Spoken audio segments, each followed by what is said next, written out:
Good morning and welcome to the Mike Graham Show. I'm Mike Graham and this, of course, is the Mike Graham Show. Look, I've managed to get it right now. After, 4 months, I've managed to realise which finger points to what sign. It's 7 o'clock. It is Monday, the 27th of April, the last Monday in April. Good morning from Paris, says Gabriella. I've got good morning, Team Mike, and good get along. Are there any London Marathon rants coming? Good morning from sunny southern Catalonia, says Graham. We've got one from Adelaide as well. Good morning from Durban in South Africa, says Brian Adams. Not the Brian Adams, obviously. I don't know. Could be. Everything I do it for you, as they say. Emma Wolf is here. Very good morning to you. I thought we might start with a kind of, because the world has gone to hell in a handcart. We might as well start as we mean to go on, cheerfully, optimistically, looking ahead to another brilliant week of international journalism here at the Mike Graham Show. I thought it was quite a serious weekend of news and politics. It is. Potential peril to the president to POTUS, yes. And instead of which you start quoting Brian Adams songs. Well, I didn't mean to. I didn't know I was going to. Angie says she's in Little Clacton in Essex. Looking forward to the show. Thank you very much indeed. There's lots of people. Sussex Coast checking in. One from Scotland. Good morning. You should disown Brian Cox, by the way, from Scotland, because we're going to be talking about him coming up a little bit later on. He was on Laura Kunsberg at the weekend. Here's one from Manila. JF, good morning from Manila. Brilliant. Nice to see you. Good morning from Dubai, says Mick. This is great, isn't it? Is Manila on your map? I'm not sure it is, actually. I think we've had somebody in the Philippines before. Good morning from Bass in Normandy. You all know where that is. Oh, brilliant. Lovely. Sorry? That'll be me on Friday. Are you near Bass? Very nice part of the world, that. And of course, so many of you listening and watching the show from just the British Isles. And other parts. Morning, Emma, says David. Good morning. Here we go with the Emma Wolf fan club. There's an awful lot of that going on, by the way. But yeah, amazing stories on the front pages this morning. Almost all of them. Greetings from Vietnam, from Panda. Thank you very much. Most of them about the Donald Trump shooting episode at the weekend. King keeps calm and carries on, says Damon, because it was only yesterday late afternoon, wasn't it, that the palace actually confirmed that the visit was going to go ahead. Yes. But amazing pictures on the front. This picture of Melania looking very shocked on the front of the Daily Mail. King keeps calm and carries on. Front page of the Times. Trump hails brave King for US visit after shooting. And this is the third time somebody's trying to assassinate the president. Exactly. And, all we ever hear from these Trump derangement syndrome people is how... Is how dangerous Trump is. Yeah. But actually, what about these shooters? What about and how are they getting so close, Mike? Well, how this is are they a real into the correspondence dinner. Yeah. The White House correspondence dinner is a fairly big deal. It is a big deal. How on earth was this? I was watching Lord Darrick yesterday talking about it on the BBC, funnily enough, and he was saying that the problem is it's just a hotel. So all they've really got is one security arch and some guys standing there, and this character, you could see him just run through it. But they're going to have to move it somewhere else. But also the other thing people have been saying is that and there was a lot of this going on the sort of right-wing chatter in America yesterday, the Secret Service has become, kind of invaded by the wokists, and it's all kind of DEI hires. They're not very good at what they do. This guy, one guy said, this guy got 5 shots off and nobody killed him. Yeah. Which, if you're in the Secret Service, is not good enough, I'm afraid. Of course it's not good enough. And this guy, the shooter, or the alleged shooter was, the guy they took down was sort of one teacher of the month the other year, and I know, from California, very weird guy. He's on the front page of the Sun. He's there being, basically wrestled to the ground. And Brian Cox, who we're going to hear from in a minute, who's such a moron. I don't know why they keep hiring him on the Laura Kunsberg show. Hates Donald Trump, right? Actually, he clearly doesn't understand anything about anything. At one point, he said, "Why is he not wearing a shirt?" And it's like, well, they've probably taken his shirt off to make sure he hasn't got a bomb. Or he hasn't got some kind of suicide vest. That's kind of what they do. With explosives on, exactly. Yeah, his name was Cole Thomas Allen, 31 years old, a teacher. Apparently took a train from Los Angeles to Chicago, then took another train to Washington, D.C. and checked into the hotel. So again, I'm surprised actually that they have the event in a hotel which is just full of ordinary people who can come and go as they please. Yeah, but it doesn't matter the venue itself. You can still secure it absolutely to the max. And clearly wouldn't you clear out all the other members of the public that are staying there? Well, you would think so, but it's a big hotel, the Hilton in Washington. So perhaps they can't do that. And I guess again, this is why I guess Trump wants to build this ballroom in the White House because they can secure it properly. Because you can only get into the White House grounds if you've got a pass. Well, it's like any speech that he does. Remember when he was really shot at? I can't even... I can't even remember when that was. When they got his ears shot out, when that was when he was campaigning, wasn't it? Just being there in the open, Yeah. you can have as many people as you like, you can have people on buildings, but you're still exposed, aren't you? You're still, any time Well, you saw what happened to Charlie Kirk, you know, and the problem is in America, you can buy a weapon which can shoot somebody from, 100 yards away, with a telescopic sight. But this guy didn't have to worry about that. He just ran through security. I know. I do find the focus on the fact that the King is going ahead with his visit a bit odd, and I've got nothing personal against King Charles. Yeah. But I kind of think that Trump is the brave one here, and Melania, and all of that lot. Yeah. And, JD Vance and everyone. I mean, I have to admit, I watched the Watching footage. him being all dragged out, I watched the footage with my 5-year-old, which I know was naughty, but it was quite exciting. What did he make of it? He was like really excited, and he spent the next few hours yesterday morning running around the living room going, "Take cover, Mr. President," and it was quite well, it's fun. dramatic stuff, but isn't it? They are brave, and it was dramatic. It's like absolutely. a movie. I mean, also, it's terrifying when you don't know what's happening. You hear something like that. Exactly. And as I say, the third attempt at somebody trying to kill the President of the United States of America, you have to, I was thinking to myself yesterday, one of these times, if it carries on happening, somebody's going to be successful. And also, where is the outrage? If this happened to anybody on the left, can you imagine the pearl ringing and the outrage and how you just don't hear it, do you? No, you really don't. Well, you hear the exact opposite. Well, yesterday, and Brian Cox actually got into a bit of trouble with the rest of the country on this because even he went too far. That's a good but have comment. a look at this. I mean, he basically more or less justifies the fact that somebody tried to shoot him. Have a look at this. This is on Laura Kunsberg's show yesterday morning. Brian, you spend a lot of time in the United States, and there has been a big rise in political violence in the last few years. There's a lot of unhappy people in America about what's happening. The poor particularly have been, really treated rather badly. Medicaid is under threat. Everything is under threat. He's doing the most extraordinary things to people's well-being. And people are not happy. People who voted for him are not happy. He is not popular. He really isn't popular. He would like to pretend he is popular, and he will give that impression, but he's not. His popularity rate has gone way, way down, and I think he's behaving well. I won't even go into that. Okay, maybe we will a bit later on. I mean, she should have pressed him on that and said, sorry, are you saying that because people are unhappy that you think it's justifiable that somebody's decided to take a pot shot at him?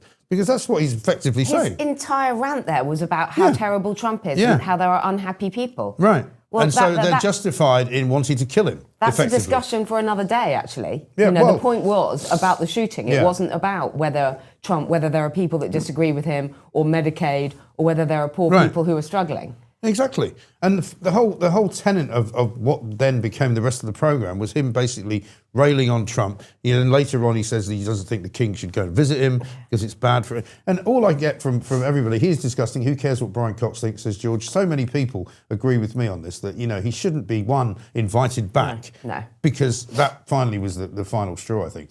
But whenever he's on, he's just so anti-American, he's anti-British, he's anti-Westminster, he's a typical Scottish nationalist in that he doesn't live in Scotland, right? He lives either in London or he lives in New York. Of course. He doesn't spend any time in Scotland, but raves on about how it should have independence and goes on and on about what a horrible man Donald Trump is and why it's not a real problem if somebody wants to kill him. I know, it's just one of these It's liberal, shocking, isn't it? Thespy-lovey types, isn't he? He doesn't even live there. And then as far as the king is concerned, we've got a poll actually. Should we do the poll? Brian Cox, come back to Britain and see how bad things are here. Well, somebody actually said yesterday, well, there's a lot of unhappy people in Britain. Does that mean that he would excuse somebody shooting Keir Starmer? Exactly. Because I don't think in anybody's wildest imaginations that's not what we should be talking about. And in fact, Harry Cole made the point about Ed Davey, because Ed Davey came out yesterday and sort of said, political violence is a terrible thing. Yeah, but if you keep calling somebody a Nazi and you keep saying to people that this is an evil man, that was what you will incite crazy people like this teacher to go and shoot him. Exactly. That's the bit they don't get. They don't get the kind of connection between those things, do they? But the poll today is, as the king is about to land, I think, in Washington, D.C. as we speak, what should the king say to Trump? Number 1, sorry about Andrew. Number 2, sorry about Harry. Number 3, sorry about Meghan. Or number 4, sorry about Starmer. Guess who's winning? Yeah, well, exactly. It's Starmer, isn't it? I mean, look, we can't choose our family, and unfortunately, we all have odd brothers and weird children-in-law and parents and whatever. But as for Starmer, I mean, he is an international embarrassment, that man. Well, he's fortunate, though, this morning, because there's only one paper, I think, pretty much, and that's the Times, that have got anything on the front page about him. Because over the weekend, there were so many stories about he's going, the skids are under him, Angela Rayner's stepping in. This was funny, wasn't it? There was Angela Rayner apparently was on manoeuvres. That was on Saturday. That was in the Sunday papers. Yeah. There was also Starmer was apparently going to be sacking Rachel Reeves. That's right, throwing her under another bus. I mean, really, what a nice reward. Now. Yeah, I mean, for the woman who's been, I mean, for all of her faults, at least, that's that thing again, at least she's been loyal to him and has never said, well, you know, if it wasn't for that idiotic leader we've got, actually we might be having a better economy than we've got. And the replacement is even worse. They were suggesting that Yvette Cooper would become Chancellor, which is just a complete. I mean, she is the epitome of somebody who keeps getting a job in the civil service, but despite being useless at every job that she's had. Useless. Right? Are these the best that we've got? Yeah. Yvette Cooper, Ed Miliband, David Lammy. Shabana Mahmood. I keep forgetting that David Lammy's the Deputy Prime Minister because technically he might be the caretaker guy who comes in. I mean, can you imagine? So you're right. There was a lot of heat on Starmer over the weekend, and it's all kind of evaporated. But I think the fires are ready in the burners for well, not so much today, but I think tomorrow is going to be another big hearing. We've got Sir Philip Barton, we've got Morgan McSweeney. Yeah. It's all going to heat up again for him this week. And we also heard, I think, at the weekend, the Ukrainian firebombing. Young men. Bombing. Careful how you pronounce that. Firebombing. Oh, I thought it was a unit. I didn't know if we were allowed to call them rent boys, but you guys are way beyond me on that one. No, because these young Ukrainian men who are alleged to. You can call them male models. That's what they are. Male models. That's okay. There's nothing wrong with that. Anyway, I think they're appearing at the Old Bailey because that was timed coincidentally to coincide with the King's visit. Yeah, I mean, listen, people will say, why has it not been reported? The reason it hasn't been reported is because there hasn't been a trial yet, and you're not supposed to report trials before they start. But we'll see. I mean, if it starts today, there's probably no doubt it will be mired in, legalese for a couple of days, and so there won't be much. And everyone will go, oh, it's not being reported. Yeah. But it will be. I will certainly keep an eye on it. We will bring you what we can from it as it happens. But also, the other couple of stories that we haven't yet got to is one, in the Times today, we've got HMRC's decision on Rayner's tax bill, just weeks away. I mean, I don't know why it's taking so bleeding long. Why has this taken so long? If I don't pay something, if you don't pay something, the HMRC made a decision on my tax bill in a phone call. It took about 5 minutes. That's what I mean. I was like, I need to pay you this money, but I haven't got it right now. What can we do about that? And they said, well, you can have a plan to pay it over time. And I went, fine. And they did it like that. Yeah. And it was simple. So that was that one. And if you said, no, I don't want to pay it, they would have been round at your house within seconds. Yeah. But with Angela Seizing Rayner, my furniture. of course. Exactly. The other thing is, of course, the police have now said, the Metropolitan Police have now said they want to go into Downing Street and they want to quiz people about McSweeney's phone being stolen, which is a bit late, to be honest. A bit late. But they're going to be asking people who worked with him whether his story tallies with the truth as to what happened, and they're now trying to find the phone. Oh, they're trying to find the phone now. They're trying to find the phone. Which won't have any of the messages on it because, as we've established many a time, the messages aren't on the phone, they're in the cloud. But anyway, why can't they get the messages that he sent? To anybody that he sent Somebody those could find those messages. Of course they could. I bet Will Gettys could find them. He's coming on a bit later on. We'll talk to him about it. But, also the other story is, it's on the front of the Times here, is that Keir Starmer's drawing up plans to make Labour MPs vote down any attempt to refer him to a parliamentary sleaze inquiry over the appointment of Lord Mandelson. Because the other story was his visit to Palantir, which is that American company, which Mandelson's company had as a client. Yeah. When he went to Washington, suddenly, miraculously, he and Mandelson end up meeting with the chief exec of Palantir. There's even a picture of it, but they didn't bother telling Parliament. No, they claimed it wasn't a meeting. Right. So they were at Palantir headquarters. Let's just remember, Palantir is a tech firm that has government contracts and works with global something that is Mandelson's company. Yeah, that's right. The whole thing. Yeah, exactly. Right? Yeah. They were at the headquarters in Washington. As you say, US Ambassador Mandelson at the time, this is February 2025, and the Prime Minister, they said it wasn't a meeting, and so that wasn't logged. Yes. Who else was there? The defence. Oh, was it Healy? John Healy? No, sorry. But they were there, and the defence, the Department of Defence were there, and they logged it as a meeting. Right. So there's a lot of lies being told here, and a lot of untruths, and a lot of tap dancing, as we would call it, as far as covering up anything around Mandelson and his business interests, and what Starmer knew and what he was doing in Washington, meeting with Mandelson's firm. Yeah, and if you're meeting up with somebody who has an interest, is already about to be part of the government and who has a business interest which can be somehow influenced by his role as a friend of the king's or a friend of the prime minister's, that's ridiculous. Dan Hodges today, I mean, it's a daily rant from him now. Bunker mentality has kept Sir Keir blissfully unaware of how loathed he is. And he was saying yesterday in the Mail on Sunday that one of the reasons that he doesn't understand why people hate him is because he doesn't ask them. He doesn't speak to anybody. I think he does know. I think Dan Hodges has sort of started making stuff up. I mean, stuff about Rayner. I mean, come on, some of the stuff about Rayner over the weekend, it's great fun. Oh, Rayner's rallying the troops. And it wasn't even sourced. Yeah, right. So I'm just saying, I mean, where is this stuff actually coming from? Yeah. Well, I mean, he is loathed. There's no question about that. We know that Rayner is circling. We know that Wes Streeting possibly, we know the usual contenders. But when you start saying, oh, apparently she's been meeting with people and offering them cabinet positions. Well, where's this actually coming from? Okay. But no, I agree with you on Starmer. He is loathed, and maybe he doesn't. I don't know whether he doesn't care or he doesn't. I just don't think he connects like normal human beings do. I don't think he gets it. I've been in a room with him at your previous TV channel actually, and everyone was sort of. There's a weird vibe with Starmer. He doesn't connect with human beings. No. People, you don't.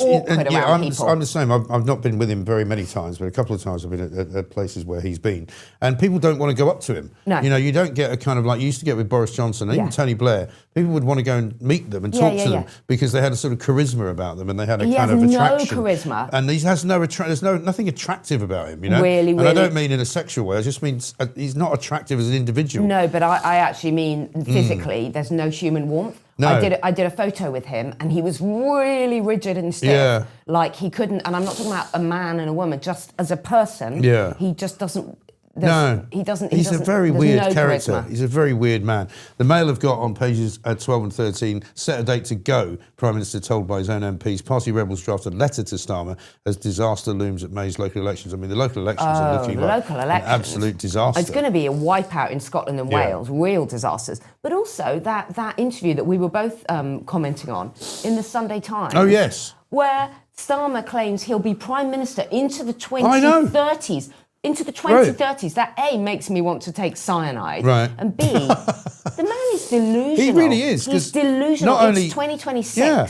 And even if he was still in charge of the Labour government in 2029, which he won't be, he thinks he's going to win an election, which he can't possibly. Most people are wondering whether he will limp through the next couple of weeks, and he's talking about winning, as you say, winning 2029. Yeah, I know. As if he'll get to that point. And of course, they sent out that stooge, Darren Jones, yesterday to talk about Keir Starmer. First of all, let's have a look at him talking about Peter Mandelson, because he came out with some extraordinary stuff. This, I think, was on. I think this was on the BBC. Let's have a look. Actually, I've been abroad recently, and I also had a constituency town hall in my own constituency yesterday with 150 people, 2 hours. Peter Mandelson didn't come up once. I mean, there are legitimate questions here around process failings. It's right that Parliament looks at that.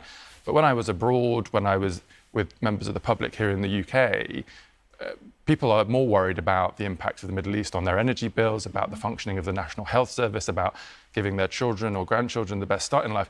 It wasn't raised once with me about the UK security vetting process. So whilst there's legitimate questions there to be answered, I think we have to recognise that opposition parties now are using this, which has been clearly shown to not be a case for the Prime Minister to have to answer as a pre-election kind of tactic. I mean, how can you be so ridiculously untruthful about the reality of what is going on? You know, at one point in the interview, I think he said something like, Keir Starmer doesn't have any case to answer here. And you're just going, sorry? And the idea that this is now their defence, that actually nobody's talking about it. No one's talking about it. It's not a big deal to anybody. Nobody cares. They only care about the price of petrol and the price of food and all that. Absolute rubbish. People hate Starmer. Half the people in this country want him to leave. And I see his point. I see the point he's trying to make. Maybe this isn't the issue that's coming up on the doorstep, right? Yeah. That is a point. And people are worrying about the cost of living. But that's A, because the Prime Minister has made such a mess of this country in the last 18 months that people are so worried about prices going up. And we're heading into the summer. And people are still worrying about this. And in the papers, food prices soaring, grocery prices off, going through the charts, whatever. But also, it doesn't mean that, as you say, it doesn't mean the Prime Minister still doesn't have a case to answer. If he is going to the House of Commons and misleading the country... Which he's done. if he There's no has been doubt about that. proven, Yeah. which, you know, we have our own opinions on this, if he's been proven to be lying or covering up or simply doesn't have the authority to know what's going on in his own foreign office in terms of vetting and in terms of security, then he should go. Yeah, of course he should go. And everybody knows that he should go. Stupid point. And everybody knows that he's actually making it worse for not only himself, but also for the Labour government and also for the Labour Party. And he's Dragging driving us them out. basically off a cliff. And they're all going to fall into the sea with him. Of course, they're like And lemmings. And if he had any kind of cojones whatsoever, if he had any kind of pride about his own situation, he would walk away. Yeah. Because I don't know anyone who And would that put ship- up with, unless as Stephen Barrett says, he's got some humiliation fetish and he actually quite enjoys being in pain and being humiliated on a daily basis. I wonder whether it's, I mean, I'm not sure whether it's a fetish, but is he kind of such a beaten dog? Is he kind of used to it? You just look at his face. I know. The man looks miserable. Right. They all age, but Yeah. he looks a lot older than when he came into power. He looks they so always much do. older than a few years Well, what about ago. Rachel Reeves? Somebody put out a thing the other day saying yeah. she looks as if she's been in charge of Tottenham for 12 years because Yeah. this looks so bad. I mean, sometimes weeping in public. I mean, Yeah. really. Yeah, she looks all right there. That was just when she got in, though. We decided the other day that she now actually looks more like Richard III than Richard III She does, actually. Don't you think? That's a young Richard III before the Battle of Bosworth Field, obviously. It when kind of things suits her, turned the a bit hat. bad. Yeah, and the kind of kingly look. It suits Yeah, her. I think so. I think she should adopt it as her look. Yeah, it's better than that ridiculously long sort of reddish hair that she has, which doesn't work at all. I'll do a quick one. Which is Richard III and which is Rachel Reeves? Yeah, go on then. Don't say yet. All right. There they are. See, I think she looks more like Richard III than Richard III. Don't you? I think it's a great Yeah. look for her. If I was a makeover artist, I'd say that's what you should go with. Darker hair, wear a hat, some kind of, Tudor-esque clothing. I'm really good friends with her makeup artist. Are you? With Rachel Reeves as the one who does Wow. her hair, and I'm going to tell her Yeah. you need to go more Richard III. Yeah, definitely. That'd be brilliant. That'd be so funny. You could do it subtly. Yeah. Every day, maybe the first day you could Yeah. sneak on the hat, and then the next day you could put the Yeah. regal thingamy. Yeah, what about this velvet? This velvet hat with the badge on it. What do you think? How about a horse? Yeah, but it's got a horse for you. Yeah, just ride into Parliament. My kingdom for a horse. She would be so popular. I think that would work. She could lead the country then. Totally. Then she wouldn't have to go. She's a "First pantomime Prime female Minister." Time chancellor Yeah. ever. She could just say, "I'm the king. Yeah. I'm Rachel Reeves, Richard III." Rachel Thieves, brilliant. Let's have a look at Darren Jones's other slightly less successful visit to the media yesterday. The Prime Minister has this morning sent a message to the President of the United States in solidarity for the events that took place. And as you would imagine, with the visit of His Majesty the King this week, our teams are working closely to ensure that security arrangements are put appropriately in place. Instead of just leaving the guy up there. Give that make that man Prime Minister. Make him, at least give him some kind of portfolio or other. But again, A minister without portfolio, but with a better split. he than that other idiot who used to hold up the Stop Brexit signs, who obviously doesn't work on a Sunday. Presumably he's down the pub. Steve, what's his name? Steve Bray, that's Steve right. Bray. Steve Bray, absolute braying fool. Let's have a look now, shall we? Do you want to look at some of the Trump stuff? Yeah, Let's have a look at the Trump shooting footage first of all. If you've missed it, this is what happened.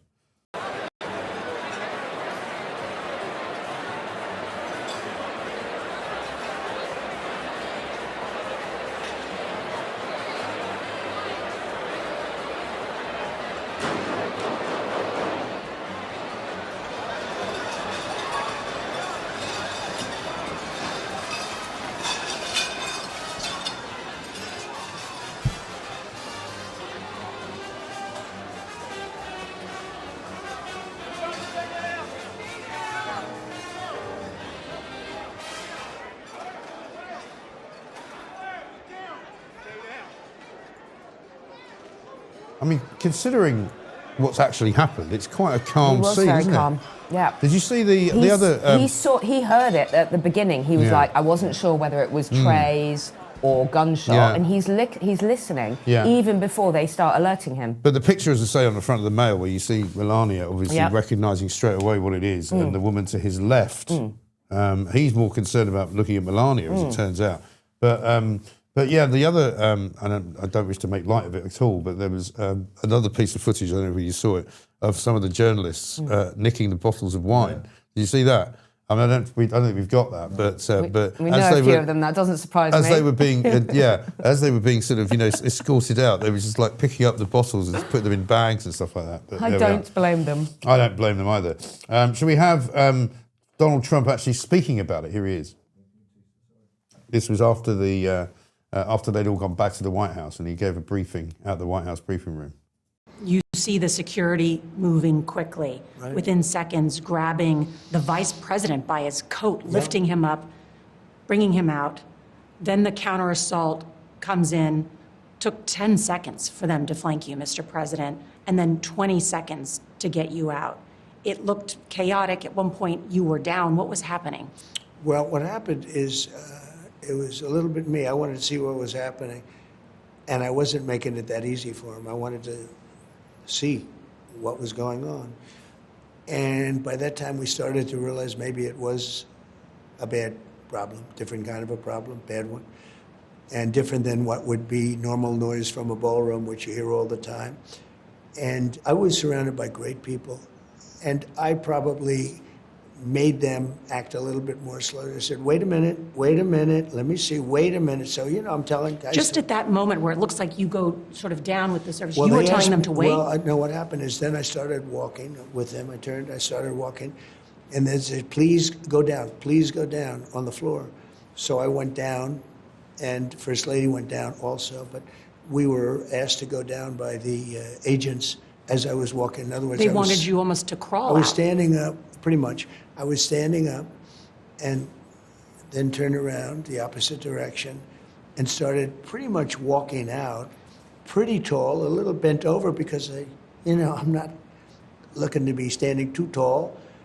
And but I was walking out. It was about halfway there, and they said, please go down to the floor, please go down to the floor. So I dropped to the floor, so did the First Lady. He's very calm, isn't he? Talking Really about calm. that. I mean, I guess when somebody's tried for the third time to assassinate you, used to it. you get a little bit used to it. I love the way he spins the narrative. So he's not blaming, he's not chucking his No. Secret Service guys under the bus. No. But he also wants to come out. He's so brave. Yeah. He wants to see, and he's interested, and he wants to know what's going on. He doesn't want to just get dragged along on the floor. Right. Well, because it's not a great look. If you're Donald Trump, you don't want to be seen to be being sort of rushed out of a place. You want to still look as if you're in charge. And But he does have to follow their instructions because that's their job. Exactly. Is to keep him safe. Yeah, no, totally. I totally get that. But I mean, I think they certainly need to look at their security detail and they need to find out how it's possible for somebody to get that close. Because they should. I mean, since Ronald Reagan got shot years and years ago, you shouldn't be allowed to get that close to the president. Because if he had a bomb or something, God knows what would have happened. No one in the vicinity, every single journalist, presumably was absolutely checked and frisked and checked that they didn't come in. Well, they went through a security arch, but they didn't get frisked. Apparently, they showed what one person described as an invitation, but it wasn't studied. It was like you showed it like that, and you walked through. And you just went through a security arch like you were going into any normal kind of event. So no, but the arch presumably should scan for guns and all of that. It should. Yeah. It should, but nevertheless, the point is that they weren't patted down. It wasn't that kind of tight security, which is what you would expect, really. But we've got some footage, I think, of the journalists at play, or at work, should I say, doing what they do best. Tragically, we've covered shootings, we've covered all sorts of scary and terrible events, but it's not often there you go. where you have a loved one next to you in that moment, and you're also I mean, I guess that's after everybody's known that the guy's been caught and the danger's over and all the rest of it. And they're probably being moved to another area and they think, well, we want some drinks with us. And they probably opened the bottles as well. Yeah. So, I mean, I don't really blame them, but some people would go, typical, absolutely disgraceful behaviour, blah. We can't leave this scepter dial without talking about the marathon, can we? Because the marathon was yesterday in London. Was, yeah. The bane of my life, one of the banes of my life. Did you manage to navigate your way through it? Yeah, because I seem to remember last year I got to within about a mile of my house and I got stuck behind some guy with a portaloos who wouldn't let me pass. And he's like, the road's closed. I'm like, well, it can't be closed. I live over there. The roads are supposed to open at 4 o'clock.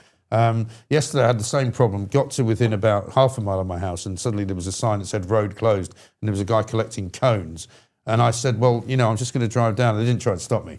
And that was at the end? And that was at the end, because I tend not to be, I tend not to be here at the weekends anyway, but Sunday I don't normally come home till about 4 or 5 anyway. We were crossing over the Thames on our bicycle at the beginning of the marathon, around 9. Yeah. Or whenever, I don't know when it started, but it was early on. Yeah. You know, the elite runners The were still roads doing it really fast. are shut from 7:30, I think. Oh, from 7:30. Yeah. But you could actually cross over some of the bridges. So it wasn't actually as disruptive as I thought. Okay. The problem was later in the afternoon on the tubes, there were people who had run a marathon and absolutely reeked. Yeah, I bet. It was hot weather. They'd run 26.2 miles.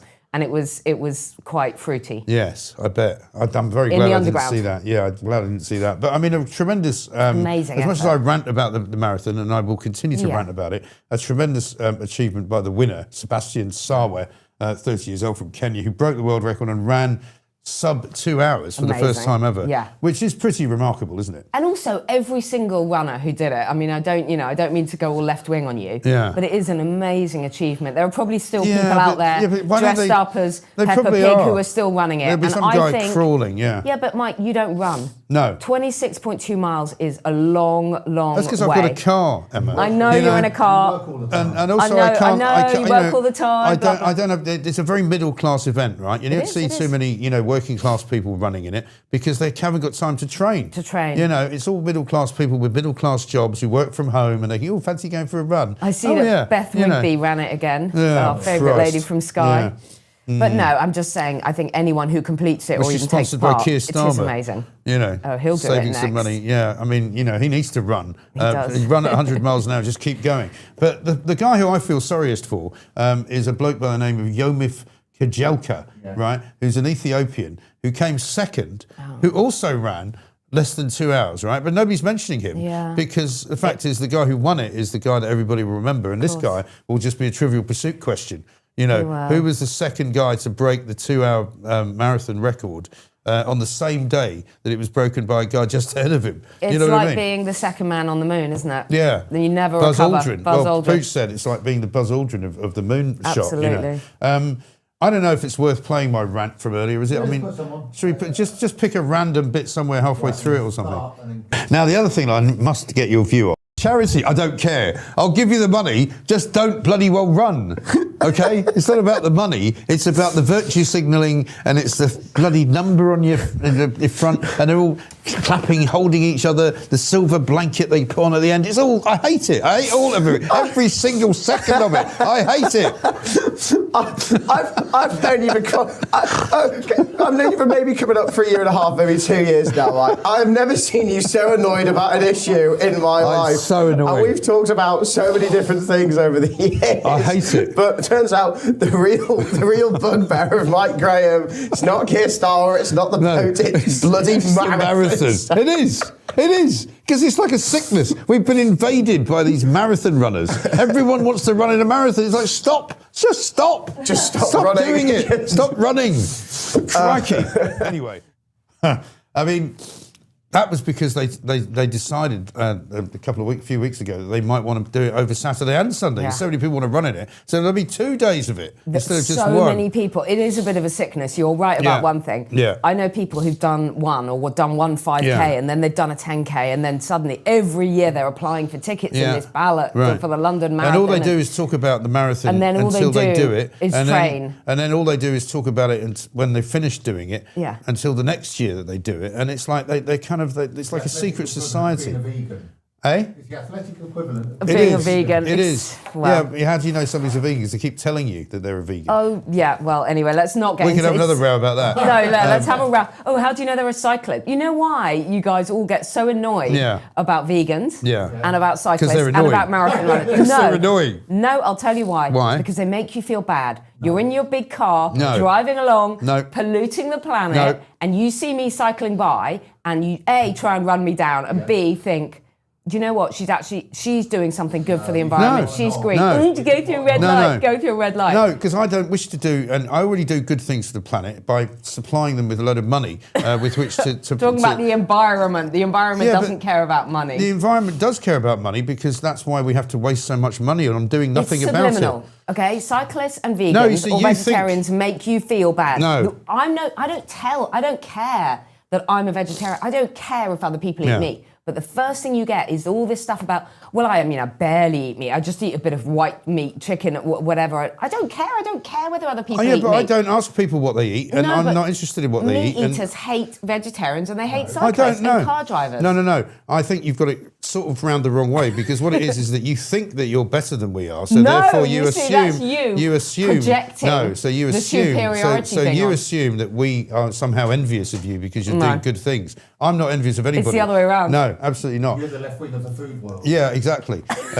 No, the point is this, right? The reason I detest any kind of group activity that is announced to me is because I don't wish it to be announced to me. I don't want people to tell me that they're vegans or that they're cyclists or that they run in a marathon. No one announces that. I don't that care. stuff. They all do. And it's not a group activity. That's the thing I like about running. Have you not seen them talking to each other? That's the thing I like about running. You could do it on your own. I don't want to get involved in teams. I don't want to be on your netball team. So you're not running on the marathon then? No, but I run. Yeah. I'm going to run a marathon. I don't want to wreck my hips and my bones and my ankles. You know those people. Because it's not good for you. It's not good for you. It really isn't. They come away from the marathon and they are crippled. Yeah. I mean, they're limping, hobbling away. People. I know. And then they casually say, oh, I'm out training tonight. I'm going to do 18 miles after dinner. And you just think... And it's like, don't get me wrong. I know there are lots of people who do it for good causes and they collect money and all of that is fine. It's just the way they go on and on about it that I detest, right? It's the same as cyclists who cycle in pelotons. Yeah, I know that. I hate that. People who nobody did that until 2012 when we had the Olympics. And then suddenly everybody was on a train talking about pelotons. And I'm going... Who suddenly invented this word that we're all supposed to now buy into? They've taken this little concept from the Tour de France and they suddenly think they're a peloton runner. Yeah. And they go around Regent's Park at high speed. Well, forget about Regent's Park. They're in the countryside, quite dangerous. 3 abreast, and they won't let you pass, right? But of course I do pass them because I've got a Maserati and it's a lot quicker than cycling. Frankly. And that's why they hate you and you hate them. I don't hate anybody. Hate is for losers. I don't hate them. I pity them, actually, because I feel sorry for them because their lives are so hopelessly empty. Their wives won't shag them. And so they go out on bikes on their own with other men, pretending they're not homosexuals. And that's what they get their jollies off. That's what they do. They wear tight lycra. What's that all about? I have to tell you, Mike, my last big relationship broke down when my partner, I have to tell you, seriously, you're right. My ex-fiancé arrived back home on a Sunday morning in that lycra thing, and I just thought, I can't do this anymore. No. I can't do this anymore. No. And I walked out. Yeah. Have you seen it? Yeah. Yeah, the onesie. The onesie. Yeah, I know. They're terrible. It's awful. Zips up the back, funnily enough. Oh my goodness. You have to get help with it. Starmer's been declared a vegetarian. He came out the weekend, apparently he says he doesn't eat meat. So, I'm sceptical about that. I want to be in that club. Would you? Should we do a couple of super chats anyway before we get banned? Have a look. What's this? Belfast boy. Good morning from the doghouse again. What have you done this time? How about this from Cindy Smith? Good morning, Mike. Great to be with you. Good morning, Cindy. Nice to see you too. Judas Goat says, poor Erica Kirk, Charlie's widow, was also there and was very upset, understandably. I didn't know that. That must have been terrible for her. And one from Catherine. As someone from the same city as Brian Cox and George Galloway, people ask me if the English are your worst enemy. Me, never. Fellow Scots are. He's from an area of Dundee, I believe, called Broughty Ferry, Brian Cox. He doesn't think the King should be going to meet the President. But who cares what he thinks? People have said, and I think I agree with this, wouldn't it be great if Brian Cox got banned from going to America, right? Because he's been nasty about Donald Trump. Someone from the same city as Brian Cox and George... Oh, no, sorry, we did that one. I saw that one. What was that one there about this was funny. Galloway? Oh, no, Ronald Reagan and the balloon popping was classic. Missed me, Sexy says. Yeah. Reagan, of course, was bundled into a car and he caught one of the bullets, but one of the Secret Service men actually died as a result of that attack. And that was, of course, the guy who was obsessed with... it was John Hinckley, the guy who was obsessed with Jodie Foster, do you remember? Yeah. And he shot the President of the United States because of his obsession with Jodie Foster. Yeah. Extraordinary stuff. It's 7:38 already. I don't know how we got there. But listen, we are, of course, the one and only independent channel where you can hear the truth, the whole truth, and nothing but the truth. Let's get some news. Is Edward Hughes back from his weekend away? Edward, go for it. Good morning. I'm Edward Hughes. Thanks for Friday, Fiona. King Charles is jetting off to Washington, desperately trying to patch up the UK-US special relationship after Bell and Starmer refused to join Trump's Iran adventure. Meanwhile, at the London Marathon, a Kenyan runner casually smashed the 2-hour barrier in 1 hour, 59 minutes and 30 seconds. Brilliant. Our roads were gridlocked so elites could prove humans can outrun cars. Back home, Starmer's dodging sleaze inquiries and leadership plots like a pro, promising to crack down on shoplifting while the NHS braces for 8 more months of war fallout. And don't forget the firebombing trial begins today. I suspect there is some kind of super injunction in place. Expect zero press coverage and note from number 10. Please remember to like and subscribe, and don't forget your tickets for the live show. Laters Tigers. Yes, a very good reminder. Thank you for that, Edward, because the live show tickets are still on sale. Ticketmaster is where you go for Mike Graham and Friends. It's Wednesday. It's next Wednesday. It's a week on Wednesday, isn't it? It's the 6th of May. Very exciting times. Lewis McLeod, who was on last week, very, very funny man. We're going to have Right Said Fred. We're going to have Carol Decker. We're going to have Emma Wolf, possibly, might be there if she can get on the bike, possibly. Marilyn Hawes is going to be there. Stephen Barrett's going to be there, of course. Will Gettys, who's going to be in later. Apparently he's got a couple of black eyes. We're told. Not quite sure how he got those, but we'll find out. Russell Quirk is going to be in the house as well. We're going to do a bit of plonk of the week, a bit of plank of the week. It's going to be a fantastic evening. So do, if you haven't got your ticket, please do go and get one. We've got a poll out at the moment as well. What should the King say to Donald Trump when he meets him? Should he say, sorry about Andrew, sorry about Harry, sorry about Meghan? Or should he say, sorry about Starmer? 91% of you so far, and 3,500 more of you have voted, 3,600 actually. Sorry about Starmer, 91%. Not that surprising, really, is it? Absolutely fantastic stuff. Now, we also need your help on a couple of other aspects of things, but we will be talking later on to Godfrey Bloom, and Widdicombe's going to be here. Kinsey Schofield, live from the US of A, because I think Charles the King should now have touched down in Washington, D.C., so we'll get a report from her. Mark Littlewood's going to be here as well. Will Gettys, as I said before. Also, we're going to have our favourite bishop on, because on Friday, some of you might remember, we spoke to the bishop, as we do every Friday. We got his Sunday sermon out, but we found some bad news had happened to him. That he had his car vandalised by people who think he's a right-wing bishop. I mean, this is how disgustingly creepy the left are, that they actually vandalised his car. They actually loosened several of his wheel nuts on one of his tyres, which could have actually killed him, which could have created a massive, massive problem for him in his car driving it, right?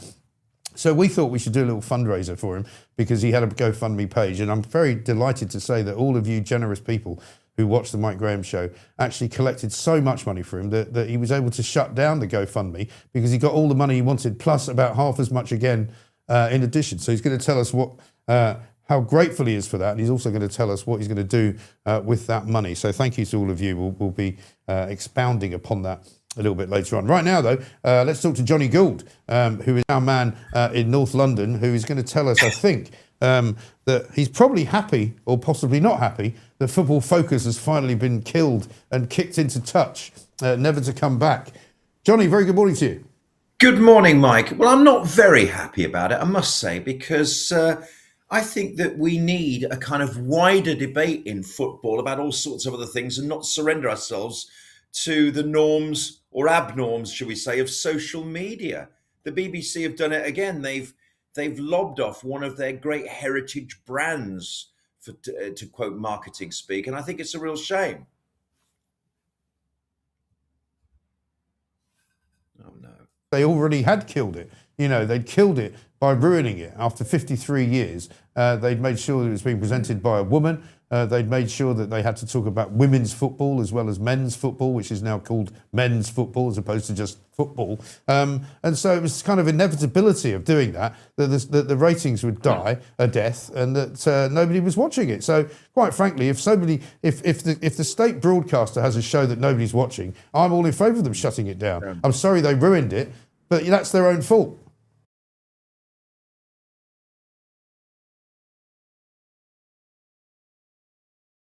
BBC. We'll come back to Johnny, shall we? Should we have a little bit of a preview of Godfrey Bloom?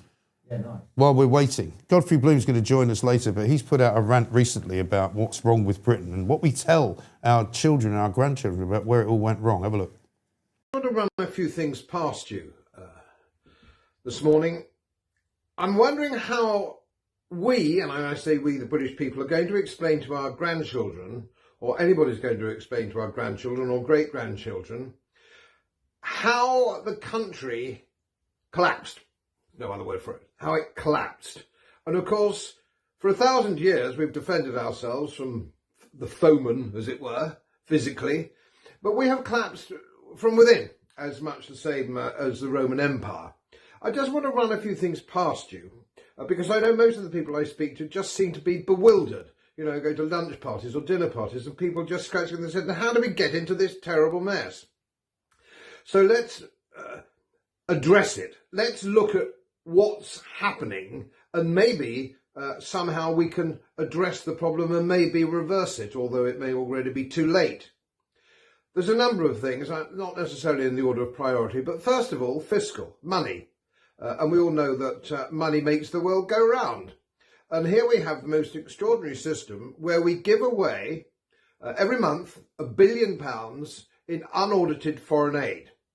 We give billions of pounds to the Ukraine, Zelensky, which we know is one of the most corrupt governments in the world. And that's not my assessment. That is 4 years ago, the assessment of the Times of London. It is without doubt the most corrupt country in the world, which is why it was never allowed into the European Union. It's a basket case, but now we hand out billions of pounds to Zelensky and his mates. With the nonsense, it's going to save Europe is going to save us from the great Russian bear and all that kind of silly nonsense. And if you go to Monaco, and I go to Monaco by and by, you will see the most extraordinary number of Lamborghinis, Ferraris, Mercedes and all the rest of it with Ukrainian number plates. We all know that Zelensky's got houses all over the world and money stashed in Swiss banks. We all know that. This is not me talking, this is a fact of life. So we know, do we not, that money is going down that particular lavatory.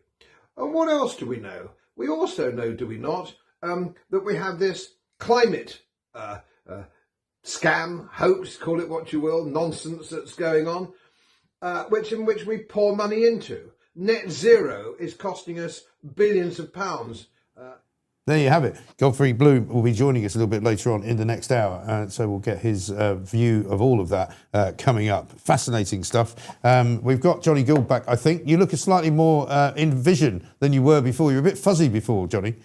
I was just doing my audition to replace Edward Hughes with the fuzzy for the fuzzy screen, but here I am, and I'm back to talk about Football Focus.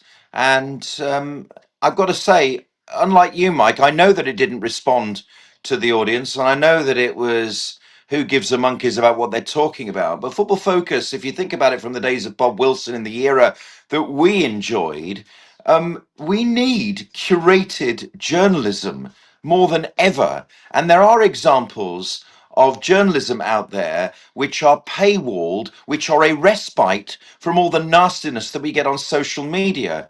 And the BBC has a plethora of immense brands. Okay, Football Focus, Match of the Day, Panorama. You know, you might not like what they're doing at the moment, but with a reset, the BBC could genuinely provide public service to people who actually want to watch it. One simple answer for that, you know, provide things that people want to watch and they will watch. I mean, we've, for example, got about 14,000 people currently watching this show, right? The biggest number of people watching any YouTube breakfast show in the United Kingdom. There's a reason for that, Johnny, and it's not just because you're on, you know, it's because we have a plethora of great guests. People enjoy what we say, what we do. You know, we are in a dog-eat-dog world. The BBC doesn't have to worry like that because the BBC can produce all kinds of dross, and they can invite Brian Cox onto the Laura Kunsberg show week in, week out to hear his anti-Trumpian, speeches. But basically, they're not judged in the same way that we are. Finally, I'm very happy to see that if they are having something which isn't a success, they get rid of it. Because why should we pay for their failure? I totally agree with you, and I understand what you're saying. Your model is based upon advertising and click-through and to a certain extent donations. And the BBC's, and indeed something like the Daily Telegraph, is based on advertising and paywall. Okay, so there are different models for creating a media enterprise. And the BBC is currently paid, as you say, by an unending TV license, which millions of people still pay despite their best intentions, and, you know, to keep the people away from the door to scare the kids about non-payment of this compulsory sort of poll tax. But, you know, there are other examples of paywalls, like the Daily Telegraph, which is providing, if you like, a public service and is a respite from the very, very bad sort of things that we see on social media. So if the BBC actually genuinely responded and wasn't captured by its wokeism, wasn't captured by the things that it believes in, which alienates so many millions of us out there, then they might be able to take these brands, which have been built over, 6 or 7 decades, Match of the Day even longer, since the 1950s, the Focus, I think, since the early 70s, and Bob Wilson. We need quality journalism, not sort of laddism all the time. Me, as a football fan, I do enjoy reading the sort of long-form journalism of the Daily Telegraph and the Times, and indeed Henry Winter, who's gone behind a paywall on his Substack, for example. If you enjoy that, Johnny, then there's nothing to stop you from subscribing to it and paying for it. There's no reason why it should be provided for free. I belong to that place. I mean, we provide this show for free because it's supported by advertising, but we also have a Substack which people can pay a subscription to join. You can pay a subscription to watch on YouTube without adverts, but you can only succeed in the market, in my view, if you're giving something away for free, if you get the numbers, which therefore support your advertising revenue. I'm not one of those people who thinks journalism should be free necessarily, but it has to be supported one way or another. So, if it's good enough, it gets paid for. If it's not good enough, it dies on the vine, and I think that's okay. And it doesn't mean that almost everything that's left is driven by, the mob, because that's not true either. Because look at the podcast world. We've got millions of podcasts, many of which I would never listen to, but which are very successful. Like Alistair Campbell and Rory Stewart talk absolute and utter cobblers as far as I'm concerned, but millions of people like it and they make a lot of money. Same with Gary Neville. I find Gary Neville to be an odious, awful, ghastly, left-wing, creepy character, but he's a very successful podcaster. So what do I know?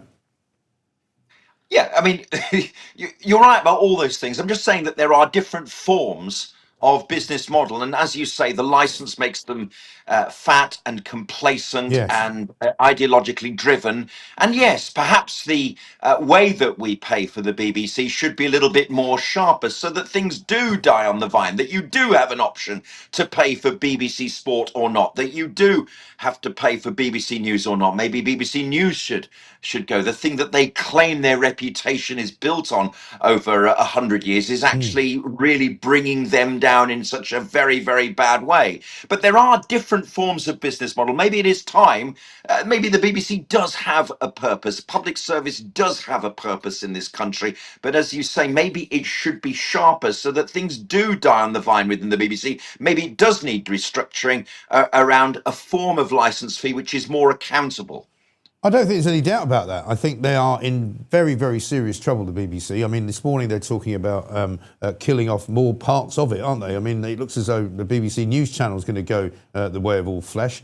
But I mean, I'll tell you the problem with the BBC, and I've got nothing against the guy that they've got in Washington, DC, who happens to be their main correspondent there, but his sight is impaired. I think he's blind, right? They had him on yesterday giving an eyewitness account of what happened in the Trump dining room, in the ballroom, where the gunman was, right?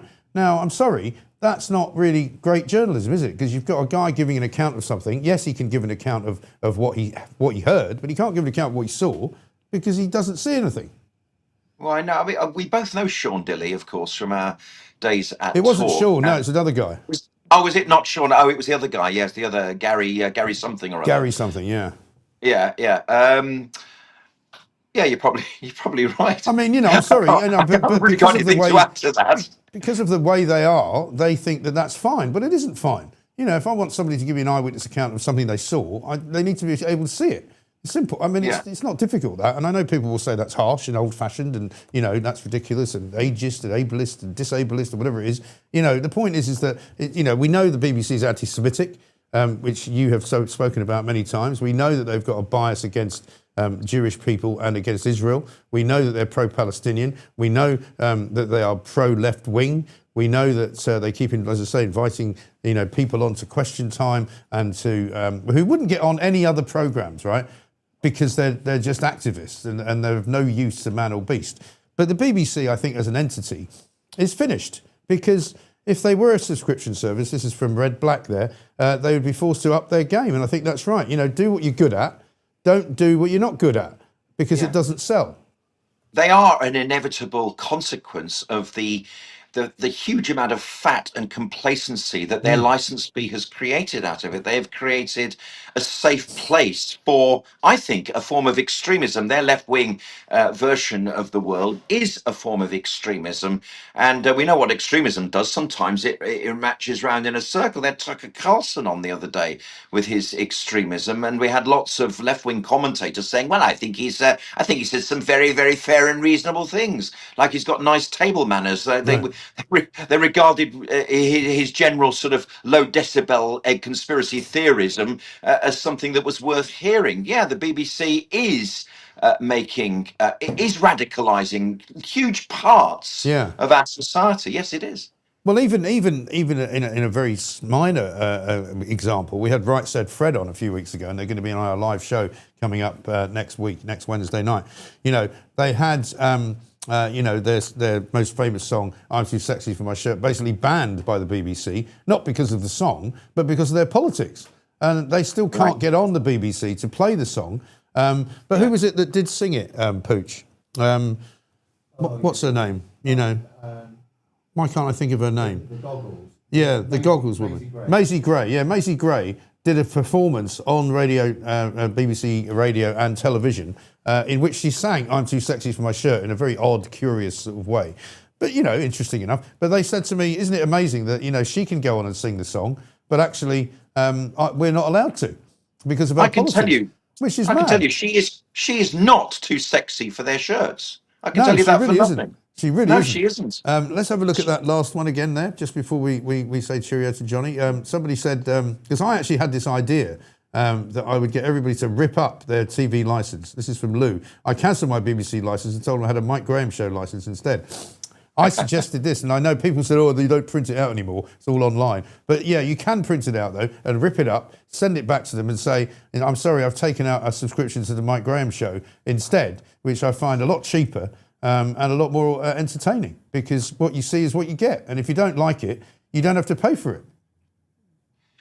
As I say, we just circling back to our conversation a couple of minutes ago, which is that they should make the license fee more accountable. Yeah, I do still think there is a need for public service in particularly in a global world. You know, we need to uphold some form of British values, and that doesn't just come from the commercial world. Does not, but the BBC is not that man. They do not uphold British values. So what I'm saying is, if we can craft a subscription fee which says you can pay for this part or not pay for this part. BBC Natural History, you know, BBC Sport, BBC News, and you can say, well, I'm not paying for BBC News, they're anti-Semitic. BBC Sport, yeah, I like their coverage of the horse racing, I like their football, I don't like the fact that they call football now men's football, for example. Yeah, that's outrageous, isn't it? And they don't have man of the match anymore, they have player of the match. I mean, get lost. I just find fewer and fewer reasons for watching the BBC, and I'd rather it was killed off.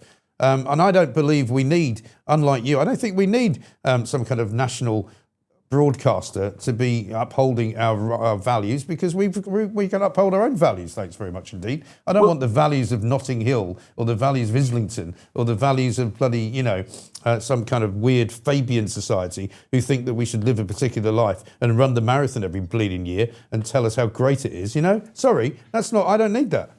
There are elements of national security, I think, about a well-curated national broadcaster in a globalized world, because we are susceptible to being subsumed and taken over in our culture if we don't uphold some of our own ring-fenced culture in a national broadcaster. So there is a discussion to be had about the BBC in terms of national security, Mike, I think. This discussion. Maybe we'll have to have a longer form discussion of it at some point down the road. Johnny, good to see you. Thank you very much indeed. We've got to move on because we've got loads to do today. We've got Will Gettys coming up. We've got Godfrey Bloom, Anne Widdecombe's here, the Bishop Dewar, Kinsey Schofield reporting in from the United States of America, of course, as well, and Mark Littlewood. Kinsey will be telling us all about the warm welcome that King Charles and Queen Camilla will be getting, of course, from Donald Trump and the administration. I'm starting a cult, says Corn Pop. Mike Graham, if you want to join. Why would I want to join a cult? You know, I've got my own, thanks. You can join mine if you prefer. I think you'll find it's far more entertaining than most cults, because I can be a very entertaining cult. It's as simple as that. Let's talk to Will Gettys, who is here. Now, I'm told, Will, I'm told you've got a bit of an injury going on. What's happening? Very good morning to you. Mate, I'm not going to take my sunglasses off because I think I might put a few people off their breakfast this morning. Got a little bit of a banger here. All right. Well, you did a bit of training, or is it one of those, you should see the state of the other guy? You know what, Mike? It's training. You know me, I like to roll my sleeves up and I like to get down and dirty where I can, mate. So, you know, I might be getting old, but I'm still trying to keep sharp. How are you, buddy? Pulling no punches. Yeah, I remember going into Talk Sport one morning and seeing Brian, what's his face, the rugby player, the former England hooker, Brian Moore, who was a great guy. Yeah. He wasn't actually that tall, but he had a black eye. And I said, Brian, what happened to you? And he went, there was a burglar in the house last night. And I said, I see. I said, you didn't call the police then? He said, well, not until afterwards. And I said, how's the burglar? He went, in hospital, which was universally cheering. Exactly. That's the only way to deal with someone who decides to come into your castle uninvited. I've lost you, Mike. Oh, have you? There you go. Got you back. You're back. Okay. Speaking of coming into people's castles uninvited, teacher Cole Thomas Allen on the front page of the newspapers this morning, wearing no shirt, with his hands cuffed behind his back, being restrained on the floor of the Hilton in Washington, D.C. Quite a lot of questions about security here, because it would seem as though he was able to simply run through whatever the security cordon was, which appears to have just been an arch in the hotel, the Washington Hilton. A lot of people saying it's unforgivable that the assailant, the shooter, was able to get off 5 rounds and nobody from Secret Service killed him. Well, I think it's good that they didn't kill him, Mike, because now he can have the book thrown at him from the judicial system. But to go to your previous point, how he managed to get into the hotel with both a shotgun and a pistol and a knife really does defy logic. And one of the things that I think is so surprising here is that this is a joint responsibility between Homeland Security and the US Secret Service. And they fell down on this particular event. And one of the biggest baffling elements behind this, Mike, is the fact that they were holding it in a hotel, which they normally do, but they were not controlling that entire hotel. So other guests, including the perpetrator, were able to check in. And I know from working against these kinds of threats for various other clients, including former heads of state, that, you know, the threat will plan, they will turn up early, they will get everything that they want into the venue as early as they possibly can. I mean, I've had a number of occasions where we have found malicious items that have been stowed previous to a potential attack and been able to inert that attack by removing them. So how this individual managed to get into the hotel, apparently the guests that were coming in to meet with some of the people staying at the hotel, going to the bar, weren't checked adequately. It really is quite baffling. Yeah, it really is, because, I mean, what we understand is that he was staying in the hotel. He took a train from Los Angeles to Chicago, I think, took another train from Chicago to Washington, D.C. He wasn't previously on any radar. He wasn't thought to be a danger to anybody. It turns out he had been writing things on his social media about being anti-Christian and being anti-Trump. But, I mean, I imagine there's a lot of that going on, so I guess they can't monitor all of it. But I think the shocker really was the fact that he was able to get access to the room itself simply by running through the cordon. And while you say, well, maybe he can now have the book thrown at him, you know, if he could have fired a gun in the room at the president, he could have killed him. Well, to be honest, Mike, absolutely. But in addition to that, even if he hadn't managed to get into the ballroom, which thankfully he didn't, as you said, he rushed one of the checkpoints, got through one of the checkpoints, got to the second checkpoint, discharged his weapon into one of the Secret Service agents, who thankfully was wearing body armor, so is okay and survived, obviously, that contact. But he could have detonated an improvised explosive device in the reception of the hotel. Now, that in itself would have garnished international and worldwide headlines. So again, a massive embarrassment to the US Secret Service and to the Trump administration. And we've got to bear in mind that President Trump right now is probably not the most popular man in the world, bearing in mind the number of conflicts that the US are now engaged in. So Homeland Security, not designating this as what we call an NSSE, which is a national security special event, which is the same category that you would put to an inauguration or you would put to a funeral. It's based on a number of different factors when they designate it, which is national significance, symbolic value, size and visibility, and a threat intelligence. Now, I'm working in the private sector, Mike, as you know I do. We are not afforded all the support of the three-lettered agencies. We're not afforded so many of the sort of sovereign assets that you would get for someone like President Trump. Yet we will make sure that you will not have any ability for someone to get through a series or cascade of cordons to get to where the main principals are. And some of the great and the powerful were all in that room, including the president and the vice president.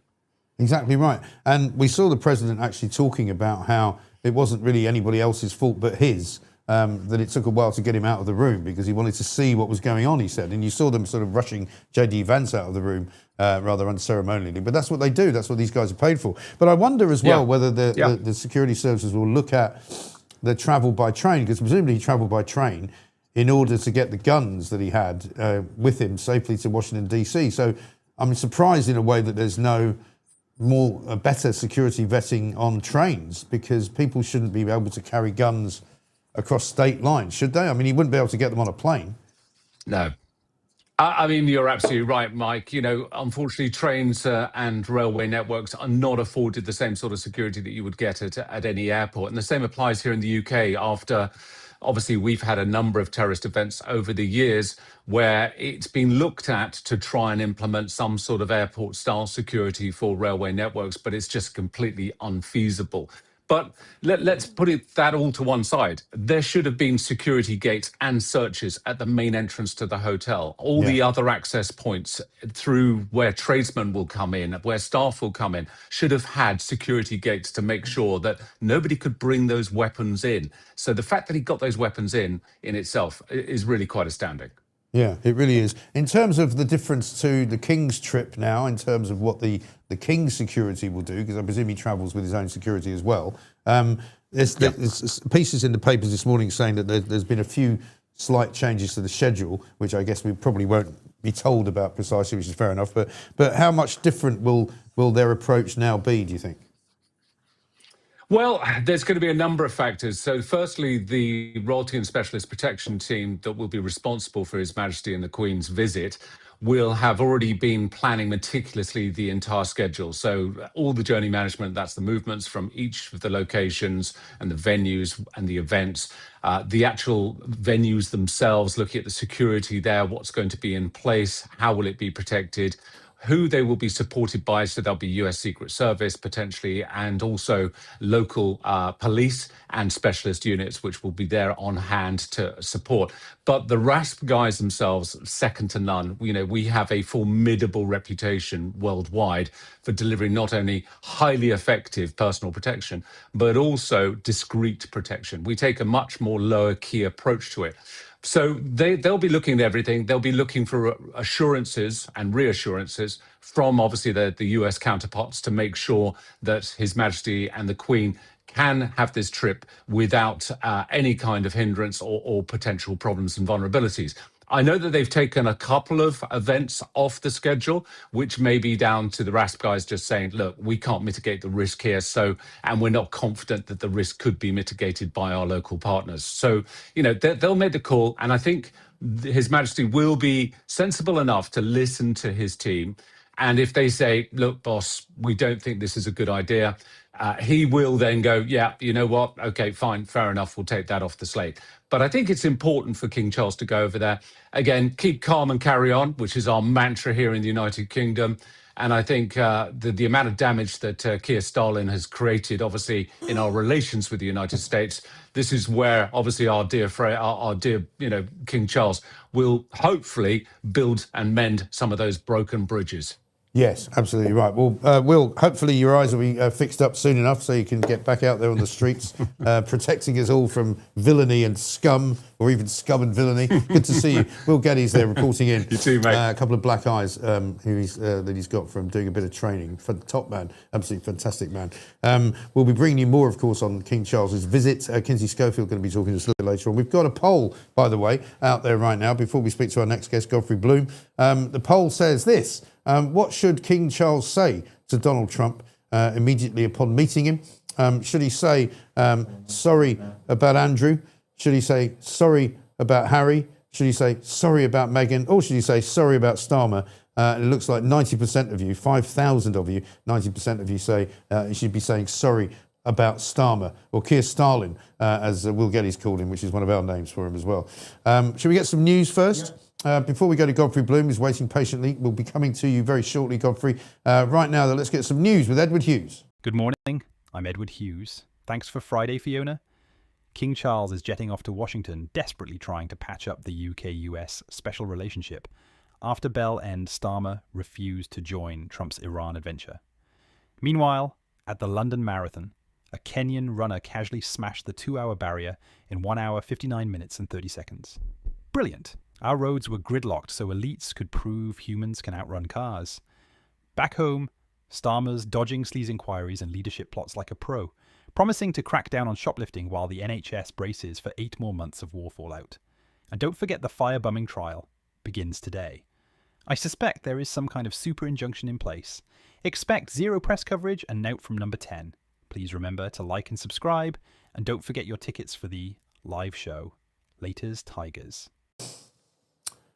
Thank you very much indeed, Edward Hughes there with the news. We'll find out how he got on in Swindon last Friday, a little bit later on, of course, because he had to go and see some solicitors there with some personal problems that he's dealing with. We'll bring you more on that, of course, as it comes in. Godfrey Bloom, meanwhile, is here with us. Godfrey, very good morning to you, sir. Good morning, Mike. Very nice Great to see be you. on. Sorry to keep you waiting. I watched with some interest. We played a little bit of it actually in the last 15 minutes or so. Your last, I'm going to say rant. It doesn't quite do it justice because it's far more measured than that. But your speech about what it is that we tell our children and grandchildren about why we lost the United Kingdom. It's a fascinating question to ask, and it's an interesting answer as well. Yes, it is going to be difficult to explain. How is it that all these things are happening and we sort of stare like rabbits in the headlights, don't we? Yeah. So the first question they will ask is, how is it that we could stop Philip of Spain? How could we stop the Kaiser? How could we stop Hitler? How could we stop Napoleon from landing on our shores? And these fellows come in 1,000 a week in little rubber boats, and we put them in hotels and give them preferential health care, so on and so forth. Now, quite obviously, this is something, Mike, I know that I've mentioned before to you. The thing that really is extraordinary is this is obviously quite deliberate. This business about, the gangs and we've got to smash the gangs is absolute nonsense. Right. We are encouraging these people to come in massive numbers. And by giving them all these freebie weebie weebies, and the rest of the world looks on in horror and says, why would you do this? Yeah. And so it goes on, and the complete waste of taxpayers' money on all sorts of things, just as you've been talking about King Charles going to America. Trump, as you know, got rid of US aid, which was a hugely expensive and fraudulent organization, and wasteful, and he actually closed it down, and all sorts of people were on the take on that, on both sides of the pond. I think I'm right in saying that Rory Stewart's wife was doing very nicely. I was about to mention poor old Rory Stewart's wife had to go and get a real job because she was working with some kind of Afghan charity or other, which was being funded by American taxpayers.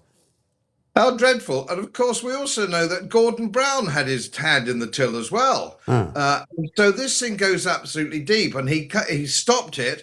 Now the Foreign Office is actually paying for some of these organizations in some states, which have closed down. They're actually subsidizing it because there are so many people on the inside, on the take, that they don't want to stop it. And how many other Mrs. Rory Stewarts are there, one wonders? This disregard, Mike, for public money, which I think probably started to turn in the 1950s. I'm an old geezer now, but I do remember as a young man in the school debating society. I wasn't a geek, incidentally. I was in the school rugby team as well, so don't put me down to geek. So all this kind of thing. But public money was considered to be, important, how we spent it, and especially at local government level, because things like councils. My father was quite a senior councillor in London in the interest of the Conservative Party, but they weren't paid. They weren't paid anything. They didn't get any. It was pro bono publico, as it were, and they were citizens in the main who were good citizens trying to contribute on both sides, Labour and Conservative. Only two sides in those days. This has been lost. And you can't seem to have any form of inquiry into it. Everything the civil service does seems to me to be either corrupt or negligent. And we find out that our judiciary, the CPS, all these things were at university members of the Fabian Society and somehow, which of course is a closet socialist, totally unfit for public office. I mean, that should be an immediate trigger. To say, no, you cannot hold public office if you're a member of a closet political movement behind the scenes, which Fabianism is. So nobody seems to be getting a grip of it. This is what I said in my clip, is what people are going to say in generations to come. How did this happen? And I'd imagine if they'd had social media in the year 600 AD, people Romans in Constantinople, as it then was, we were saying, how the bloody hell did we lose the empire? Yeah, exactly right. Because there seems to be no limit now on the amount of money that government bodies, whether they be local or national, can get their hands on. I mean, the amount of money runs through Sadiq Khan's office, for example, which enables him to not only have something like, 65 different members of his own staff doing all sorts of jobs that nobody's ever heard of and that they don't seem in any way accountable for. The nighttime czar, whose job seemingly seemed to be going around being a DJ at various events, for which she was paid the handsome sum of something like £149,000 a year. He's got this net zero czar who travels around the world going to, climate conferences, who's paid about $250,000 a year. Nobody knows what this guy does. And one of the things I would say, which has been a kind of contributing factor to how this all happened, is the supplicants of the media, who have seemingly ceased to be in any way curious about anything. They care about a story for about 24 hours and they move on. Only now are we being told that the police are about to go into Downing Street to ask a few questions about whether anybody knows what happened to Morgan McSweeney's phone. Months later than they should have been. And I've been banging on about this for ages, but nobody else seems to care. And you think, well, what's the point of all of these journalists hanging around, asking no questions whatsoever? Robert Peston finally gets to interview the Prime Minister over in the Middle East, and he asks him, who his favourite leader is on WhatsApp and what they talk about when they have their little chats. And it turns out he's the Prime Minister of Finland. All information which is of no use to us whatsoever. Sorry, I've had a rant of my own now. You're absolutely right.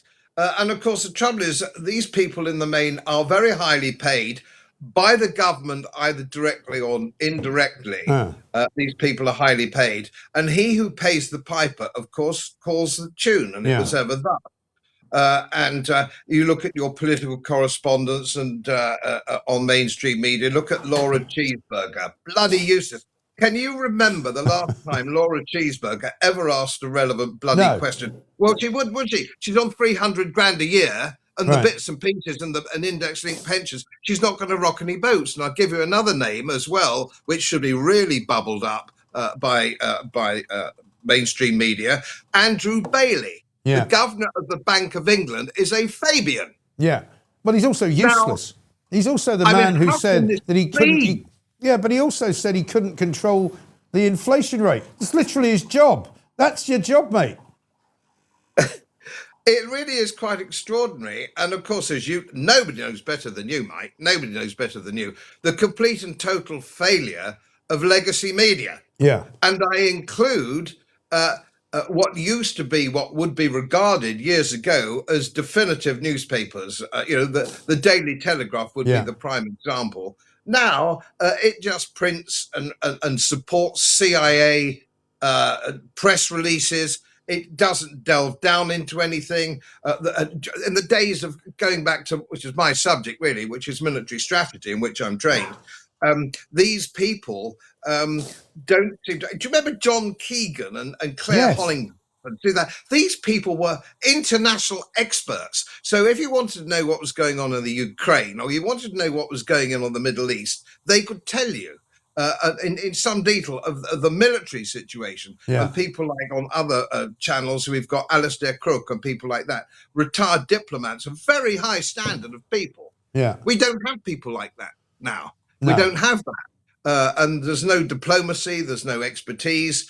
And so consequently, 80% of the population, 80% of the electorate are probably doing odd jobs elsewhere, doing the ironing or, polishing the car, listening to the radio, listening to the BBC and legacy media, who are totally and utterly misinformed. And you will hear all the time, Mike, people who are spinning the line. They're perfectly good people in the pub who will come out with sentences with straight out of the CIA or MI6 or Mossad or the BBC. Frankly, because it's all the same stuff, isn't it? I mean, you said something very pertinent in your monologue earlier, which we played, as I say, about Ukraine. It's not very fashionable to have a go at Ukraine. Everybody knows that there's a reason why people are regarded in Ukraine as quite corrupt. It's because they are, right? The fact that we continue to give them billions and billions of pounds that we don't have, while neglecting our own defences, which we also don't have,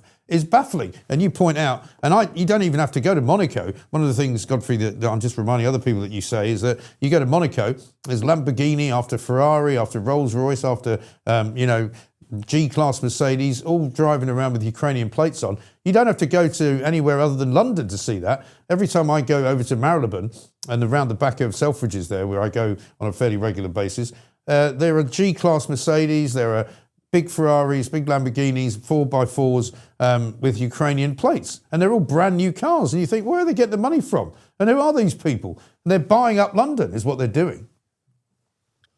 It really is quite extraordinary that nobody asks the questions. But of course, we know, I haven't drilled right down on it because I don't have the sort of research staff on some of these matters that I have elsewhere. But we certainly know, do we not, that nobody really is drilling down on this kind of thing to find out exactly where it all starts. And we know, do we not, that I think I'm right in saying that only 6 or 7 major international organizations own nearly all legacy media in some form. Yes, I think that's about right. And the problem is that is a failing sort of structure as well, because what's happening is that in America, for example, the leading lights of the media are now independent. The main broadcasting networks are all dying. Nobody watches them anymore. Cable TV had already kind of put paid to most of the big CBS, ABC, NBC kind of evening news programs, and all of that is gone. And it hasn't happened here yet, but I think it will eventually. Because again, the BBC license fee is being talked about all the time now. I don't think it's going to last. Nobody really watches mainstream TV for the time that they would like you to watch it. And so I think things are changing. And maybe we are the great white hope, if you like, since we're not allowed to say that anywhere else, you can say it here, of the future of the media.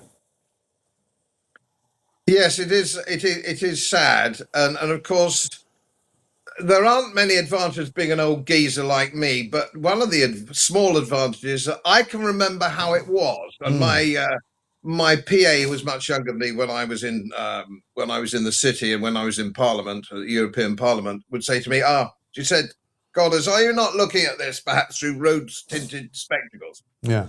And I would say, well, that's the sort of thing that youngsters often say to oldies, and I understand why they say that, but I can give you facts. In the 1950s, old ladies weren't duffed up for their pensions. Yeah. A woman could walk the streets in the main in perfect safety coming home from, a pub or a club. They can't do that now in the big cities. Yeah. So no, it's different, and it's much, much worse, and it's getting even worse. Yeah. So I'm not looking at it through the past through rose-colored spectacles, because I remember how it was. Yeah. And if you see the clips, Mike, I think there's a clip.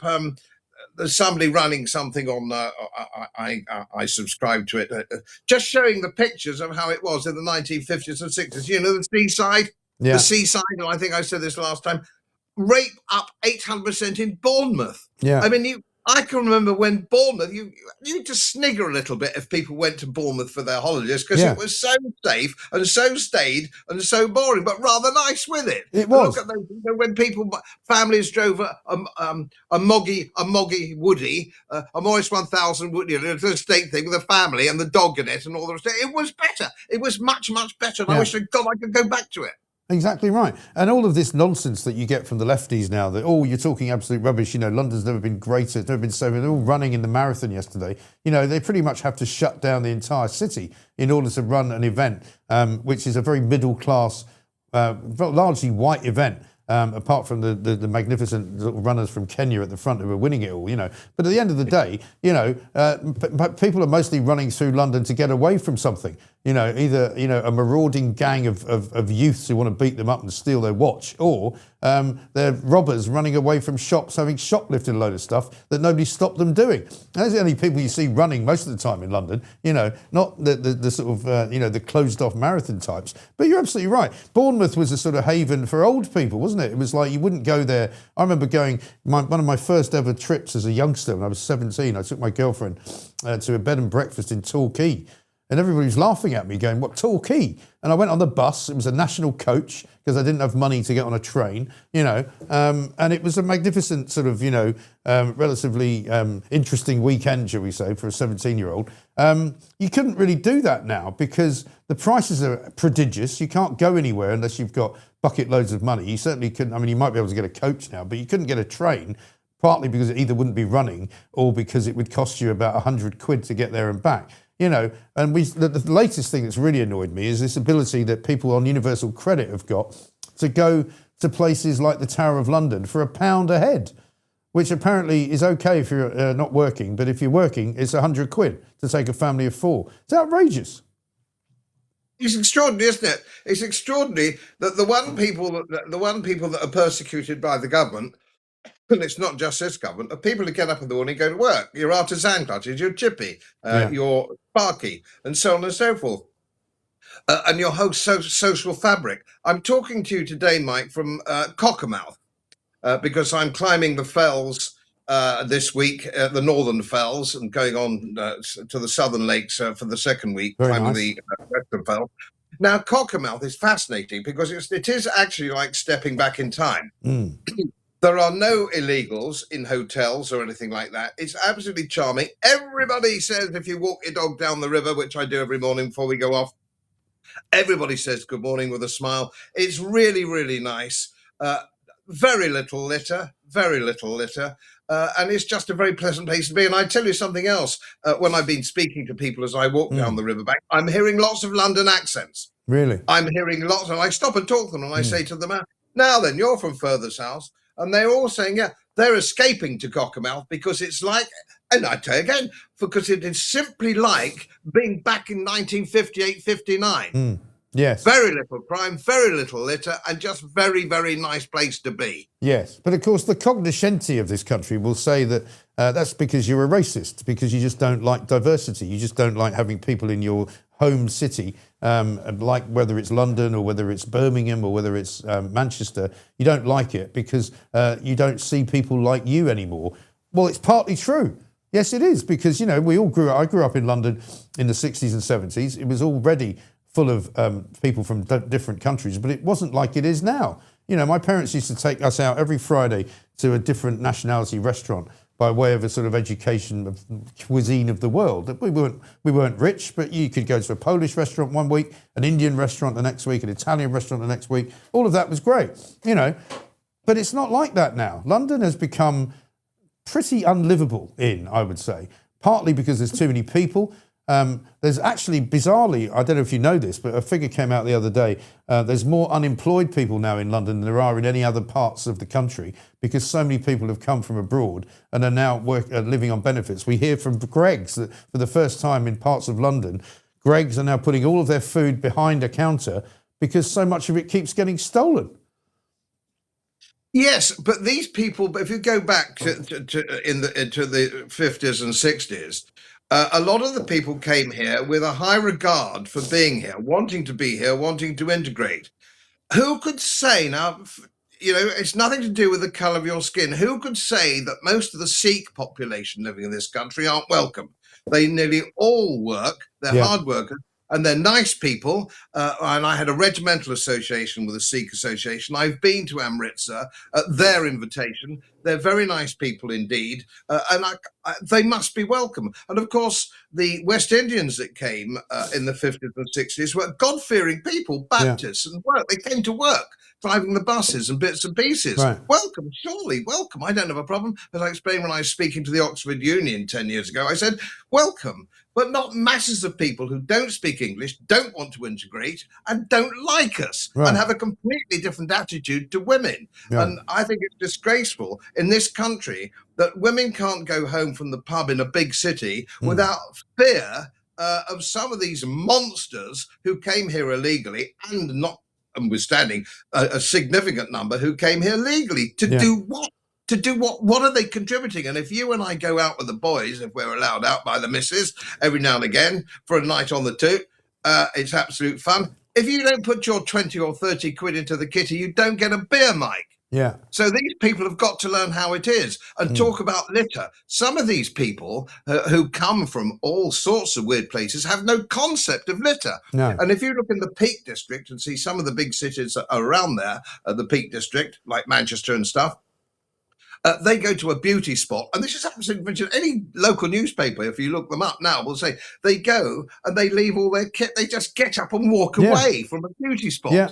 In It's Dovedale, worse than that because they use parts of the beauty spot as a toilet as well, which I'm afraid is also true because I've heard that from many people that I know in all sorts of parts of London and the southeast, and never mind in big cities around the north of England. But this is the problem, is that we've got a culture now in this country, which is a culture which has come here from elsewhere, which is that they don't want to do any work because they don't have to.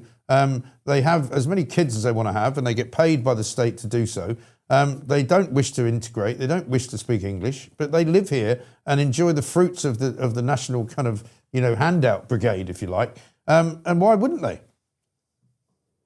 Sooner or later, I think the burden on people who work, and I'm talking about in the wealth creating sector. Let's be very clear about it.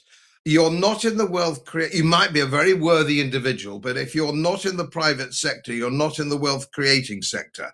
Somebody needs to get up, go to work, and their tax needs to be raised from a profit-making situation in the wealth creators and pay for all the things that we seem to like. The man at the town hall and the man in Whitehall and the civil service don't create anything.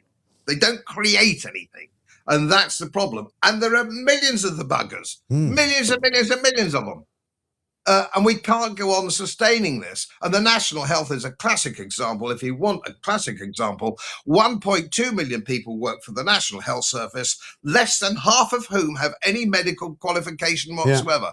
Not radiographers, nurses, doctors, anything like that. What the hell do they all do?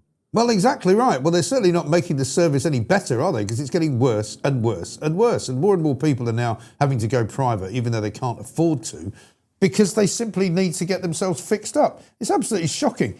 I mean, is there anything... Here's a challenge for you.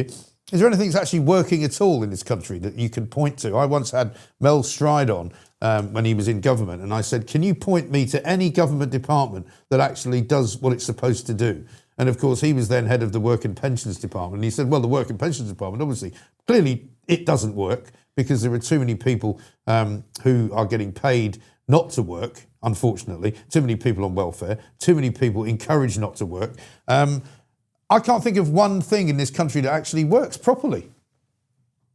Neither can I, and I've made that point on many occasions. There is no public sector that is efficient, and this is the kind of problem we have. And they control everything, and their remit is growing all the time.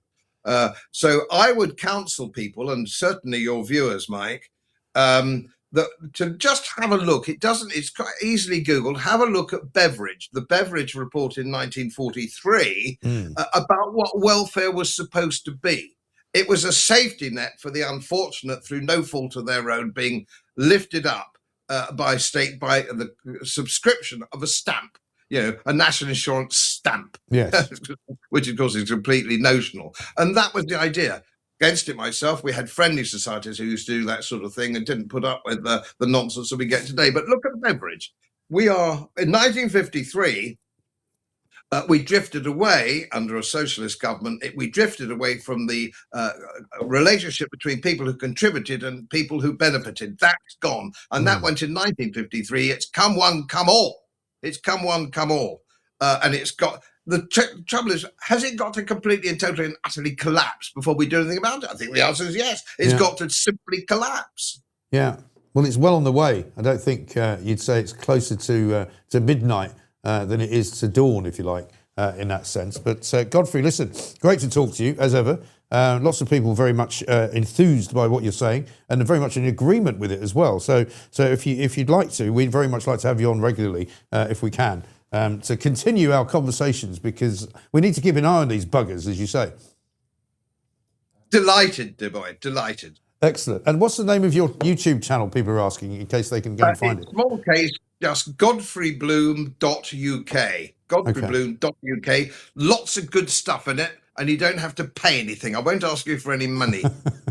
Excellent stuff. Good to see you, and enjoy the Peak District and the Lake District and all the rest of it up there. It's beautiful. Well played, Godfrey Bloom. Checking in there from Cockermouth. What a great name that is. Some people asking what the origin of that word is. We'll see if somebody can tell us. There is a river cocker apparently. Stars. I'm not doing that one from Neil, but thank you. If you're watching, you can read it. Hold on, Godfrey. There we go. Yeah, there we go. Keir Starmer, Keir Starmer, possibly the luckiest man in Christendom this morning. He wouldn't like to be called somebody in Christendom, obviously, because he's only on one front page pretty much this morning, and that is the Times, in which it says, Sir Keir Starmer's drawing up plans to make Labour MPs vote down any attempt to refer him to a parliamentary sleaze inquiry over the appointment of Lord Mandelson. Sir Lindsay Hoyle is expected to allow a debate and a vote tomorrow on whether to refer the Prime Minister to the Privileged Committee over claims he misled the House. Well, of course he should be given to an investigation as to whether he misled the House, because it looks as though not only did he mislead the House once, but that he may have misled the House more than once, possibly 3 times. First of all, in the failure to report the Palantir scenario, in which he went and had a meeting in Washington, D.C. with a company called Palantir, which is a client of Peter Mandelson's lobbying company. We were told by other members of the government that the government would account for the meeting and would explain it and put down the record of it in the parliamentary record, but they still haven't done that. He also, of course, has told lies about what was said by Ollie Robbins when he was before the Foreign Affairs Select Committee just the other week. This was during Prime Minister's questions when he misled the House once again. And he started talking about pressure and how different sorts of pressure lead to different sorts of results, whereas, of course, what we know from Ollie Robbins, and there's no reason to disbelieve him, is that he was put under immense pressure by Morgan McSweeney and then the office of number 10, i.e. Keir Starmer's office, to get the vetting procedure quickly pursued and sorted so that Mandelson could get the job in America. There's no question that he misled Parliament. The question is only whether he misled them deliberately, and that's his question, not my question, because as far as I'm concerned, it doesn't matter if you mistakenly drove your car over the speed limit, you still get a fine. If you mislead Parliament, you should be absolutely and utterly punished for it. Surely. We're going to speak to Anne Widdecombe coming up very shortly about all of that. Let's get a few comments, though, first. This one from David. Mike, you need to set the international clock to a different time. There's no point in having it the same time as the UK. Well, it's not the same time as the UK. I don't know where you get that idea from. If you look closely, you'll see that there is actually a lag in the international clock which I think you'll find is a very satisfactory explanation. Thank you for that, though. Any other messages, perhaps, from others? One from a super chat from user GP. If Mike ate a puppy, would that be okay? Well, no. I don't know where that question would have come from. Veganism, right. This is the trouble with vegans. They start talking about why you shouldn't drink milk and why you wouldn't eat a puppy. Well, there are lots of things you wouldn't eat. It doesn't mean that, one is good and one is bad. Karen sent us a super chat. Thank you for that, Karen. In euros, I don't know where from. Civil Defence UK says this. Morning, Mike and Emma. That's Emma Wolf who was here. Emma the boss. Sorry, I did not put a post out on X to let your fans know you're on Mike's show. Sorry, boss. I'm sure she'll let you off.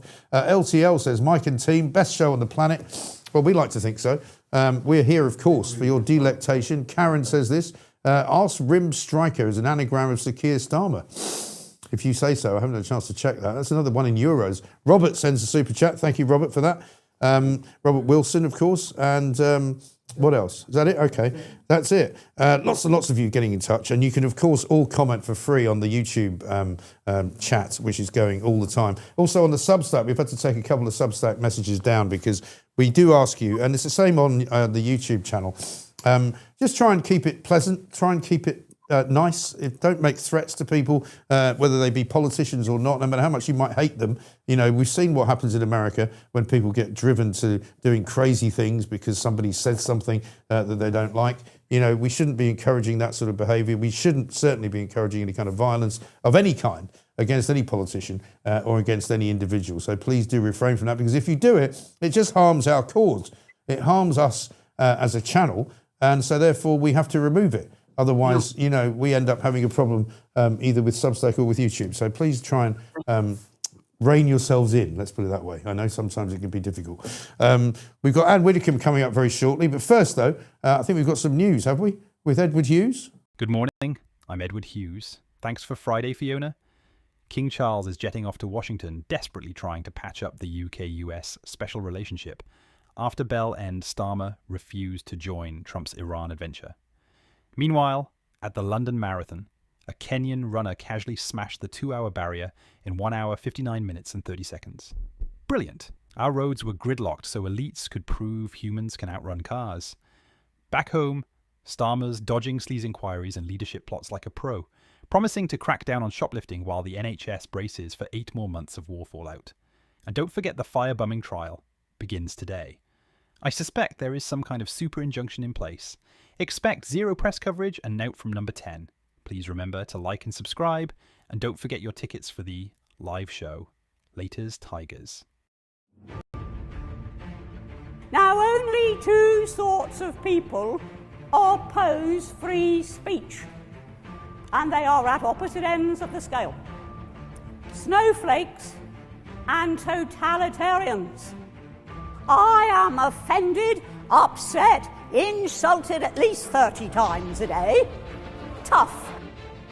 It is not necessary to flash your knickers to do a decent ballroom dance. Free speech is for all, not for the privileged few. Nobody has the right to live their lives being protected from offence or from insult or from hurt feelings. And if you really can't take it, become a hermit.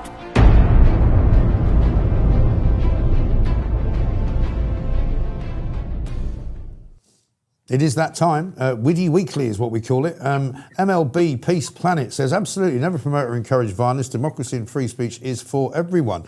Well, it really is. And as I said, I think, unfortunately, there are people who have become deranged by the whole Donald Trump situation.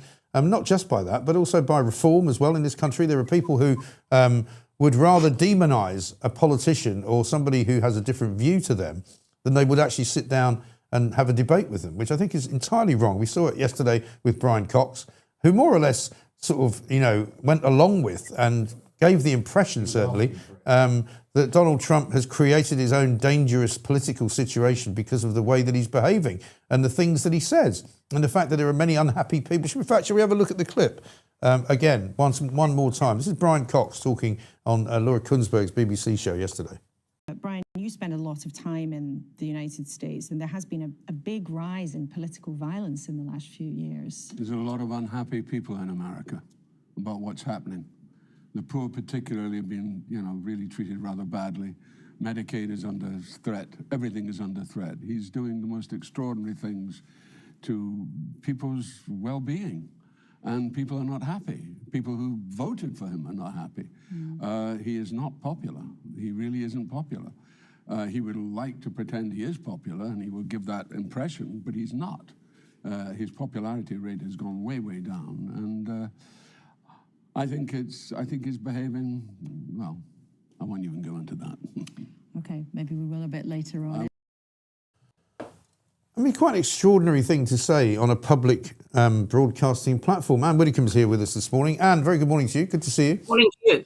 I was appalled by what Brian Cox said yesterday. I don't know whether you were watching it, but I mean, it's sort of the equivalent of blaming a woman for wearing a short skirt and then being sexually assaulted, isn't it?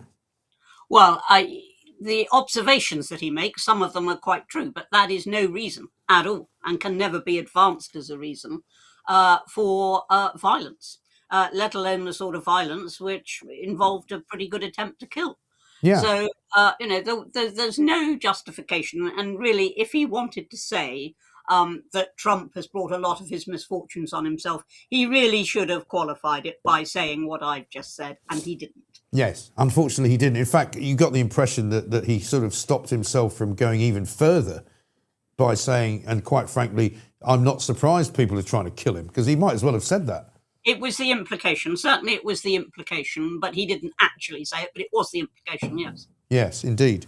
And I mean, the King obviously starts his trip to Washington, D.C. today. I'm getting more and more wound up by all of these lefties who keep saying, what if the King gets embarrassed by Donald Trump? He shouldn't be going. He said terrible things about our country and all of this. And you just think, we're not dealing with children here. I think the King is probably more than capable of dealing with whatever diplomatic nicety or unpleasantness happens in front of his eyes. And I just wish some of the people in this country who are so obsessed with Trump would just get over it. Well, I agree. I mean, the King has more experience than most diplomats do when it comes to dealing with tricky heads of state and difficult situations. I mean, for heaven's sake, the late Queen had to entertain Ceausescu. I mean, it just, royalty is geared up to that and is trained to that. And I think the King will do a first-class job at that. And the fact that he is going doesn't mean that he's endorsing everything that Trump does. It's a diplomatic visit from the head of one, what used to be a world power anyway, to another that still is. Yes, very well put. What used to be a world power is kind of teetering on the brink, isn't it, back home? We've got a piece in the Mail today, and Starmer's quite lucky, I think, because given the events of the weekend, he might have been all over the front pages this morning, were it not for the events that happened in Washington, D.C. But set a date to go, it says in the Mail. The Prime Minister is told by his own MPs. I mean, there seems to be a sort of gathering storm. I don't think anybody sensible now believes that Starmer, apart from himself, is going to be around much beyond May the 8th or 9th. What's your take on the way things are playing out?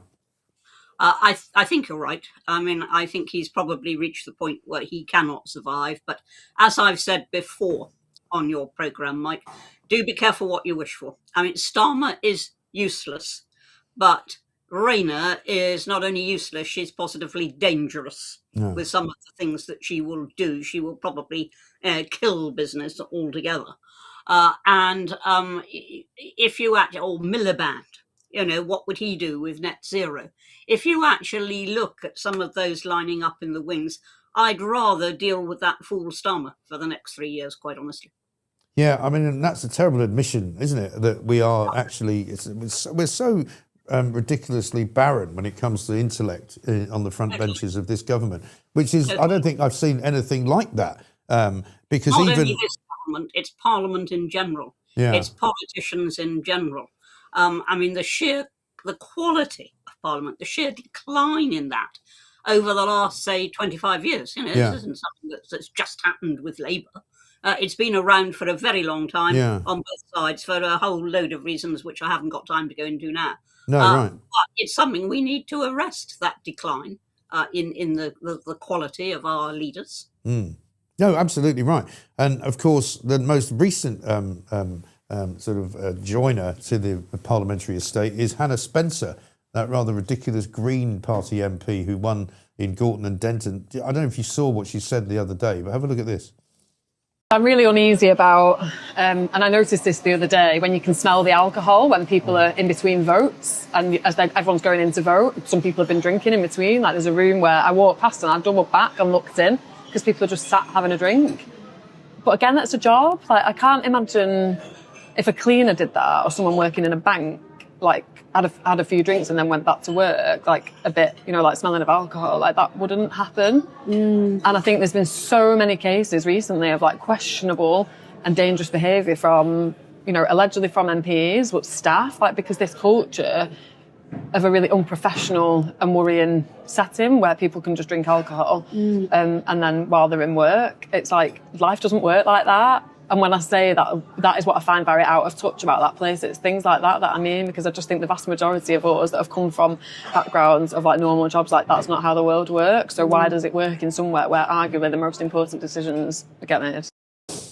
The Green Party, of course, wants to legalise all drugs, but you're not allowed to have a pint in the afternoon in the stranger's bar. Yeah, absolutely ludicrous. I mean, the fact is that, and even now that the all-night sittings have gone, even despite that, Parliament does work hours that other jobs do not work. Yeah. And there is no reason at all why somebody who has just done a whole load of work at the desk and is about to face a whole evening of voting shouldn't go and have a G&T. Right. I mean, but of course, if Hannah had her way, it would be perfectly all right if he had a spliff. Yeah, or perhaps just go out onto the terrace and shoot up a couple of grams of heroin while you're at it, because that's okay too. Or maybe just do a couple of lines of cocaine. I mean, it's incredible, isn't it? And also this idea that people haven't been able to do that for years. I mean, she doesn't think bankers go out and have a drink at lunchtime. I'm not sure what she means by that, because she obviously hasn't seen the City of London during the day, particularly in the summer, when it is like that. And it's very much part of British culture, isn't it? Yeah, and nobody's saying that you go out and get drunk at lunchtime, but a lot of people. I mean, I've had a lot of friends in the city, and we've gone to wine bars and things at lunchtime, and they've had one drink. Well, why not? Right. Why not, Hannah? Exactly. I must ask you, oh, here we go. She's just playing to the Muslim vote again, just as she is wearing those ridiculous clothes, says Stuart. Well, that may be a factor as well, because, of course, she does spend an awful lot of time running in and out of mosques, doesn't she? Quite strange. Let's talk about Lord Hermer, because he's back on the front page of the Telegraph again this morning. There's a sort of body of evidence now building up against Lord Hermer about his relationship with various dodgy lawyers and various lawsuits over time, which have also been, shall we say, very badly conceived and even more badly carried out against the state and against individual soldiers of our armed forces. He seems pretty untouchable, Lord Hermer. Surely somebody should be feeling his collar at the very least and asking him some very detailed questions. Well, nobody is above the law. Yeah. And that includes senior lawyers, and nobody is above the law. So yes, you're quite right. He should be asked all sorts of questions if the evidence stacks up and is there. But what has always struck me as appalling is that under the Good Friday Agreement, we let people, multiple murderers, out because they were IRA prisoners. We let multiple murderers out. And that was it. That was over. We didn't hold it against them ever again. And yet we persecute those who were on our side for decades and decades and never let go. That is the appalling thing about the persecution of soldiers. Yes, exactly right. And of course, now there's question marks, are there not, over the other legislation which is going through Parliament about the Troubles and about the whole business of what happened in Northern Ireland. And I see that Al Khan's, the defence or the military minister, if you like, has already announced ahead of time that he's not going to be present at the vote in Parliament over that, which a lot of people are saying is a bit of a dereliction of duty, because if he wants to vote against something which he's not in favour of, he paints himself as this great friend of the military and of serving soldiers. And yet, because he looks as though he doesn't agree with the government's policy on this, he's not going to vote against it. He's going to just not be in the House. Well, I mean, that is, one of the oldest ways of getting out of a vote against your own government. The whips arrange for you to be in Inverness or Penzance or somewhere at the time of the vote so that you can't take part. It is a get out, but never, in my experience, did anybody announce it as a get out. No, quite. And that's what he's done, which I really don't follow. Well, unless perhaps he wants to make out that he's against what they've asked him to do because he's told them he doesn't want to vote for it. They've said, OK, well, in that case, make yourself scarce. And now he's decided to sort of to give that one away as if he's trying to make out that he wants to be there, but somehow he's not being allowed to. Yeah, I don't follow it. I mean, as I say, to announce a get out is something quite beyond my experience. It's something which you do discreetly. Now, if he really feels so strongly that he can't go near this with a 10-foot barge pole, then he should resign. Yeah, he should. And I mean, I wonder when that will begin to happen. I mean, there's a story this morning in the Times, as I said, about Keir Starmer drawing up plans to make Labour MPs vote down and to whip them any attempt to refer him to parliamentary sleaze inquiry. You know, as I said before we started talking, he's misled Parliament on at least 3 occasions, to my knowledge, in the past 3 weeks. Whether it's a deliberate misleading or not, to me, is of no consequence. Surely he either misled Parliament or he didn't. Well, I'm going to disagree with you slightly there because the whole idea of you can't mislead Parliament is that you can't do it deliberately. Every minister will occasionally say, reading from a brief or whatever it might be, something that is later challengeable. That's happened to me. And as soon as it happens, you apologise and you correct the record. I mean, that is what you do. But let me say this. Boris Johnson always contended that it was completely inadvertent when he misled the House over Downing Street parties in inverted commas. When he did that, Harriet Harman sort of seemed to change the rules and say, oh, well, it doesn't matter whether it was inadvertent or not. Now, what's sauce for the goose is sauce for the gander. Yes. And if it didn't matter whether it was inadvertent in Boris's case, then it doesn't matter in Keir's either. Well, I take your point about sometimes it can happen, but my point would be a legal one, which is that first you establish whether you misled Parliament, and then you could argue about whether it was inadvertent. But surely what you shouldn't do is stop anybody from voting on the subject at all, which is, again, Keir Starmer's kind of default position, which is to sort of try and stop everything in its tracks and make something impossible to do. What I want as a taxpayer and as a pundit for this show is for him to be put through the test, the acid test. Did Keir Starmer mislead Parliament or not? Let's have a vote. And if you vote that he did, then you can argue and mitigate it and say, well, all right, he didn't mean to. But I'd still like to know whether he did. Well, I mean, I think we can all come to our own conclusions as to whether he did or not, because what he actually said in the House, was broadcast and it's there and you can see it. And what Ollie Robbins said was broadcast and is there and you can see it. And you can see the contradiction between the two. So I think we might all come to that conclusion. Now, I think you're raising a slightly different point, which does need looking at carefully, which is this business of trying to manipulate the vote. Yes. And it is not a suitable matter for a government whip. And I would say this, even if it was a reform government, it is not a suitable matter for a government whip when you're discussing whether to refer people to parliamentary standards. That really is not and never has been.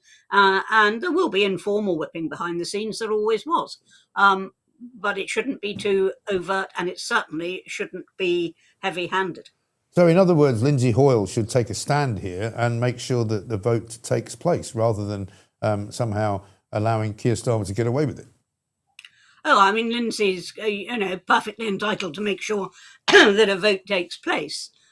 He will try to stay above the fray because this is now becoming a very heavily party political matter. But there is here the whole issue of ministerial integrity and correcting the record and misleading Parliament.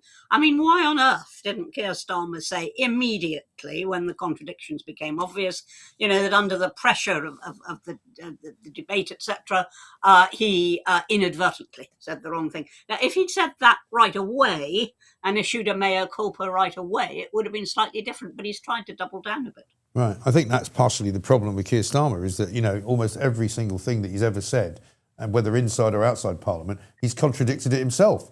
So he's perhaps even misled himself. Perhaps he should hold himself up to the most rigorous investigation on the basis that everything he says turns out not to be true. Well, I think there have been something like 16 policy U-turns since he took power. So that's in 2 years. That's in 2 years. Something like 16 U-turns. So he must have misled himself 16 times. You must have done. Anne, great to see you. Thank you very much indeed. Can you see further investigations on all of these matters on Anne's Substack? Go and look for Anne Widdicombe on the Substack network, of course. And if you are not yet a member of our Substack, please go and join it.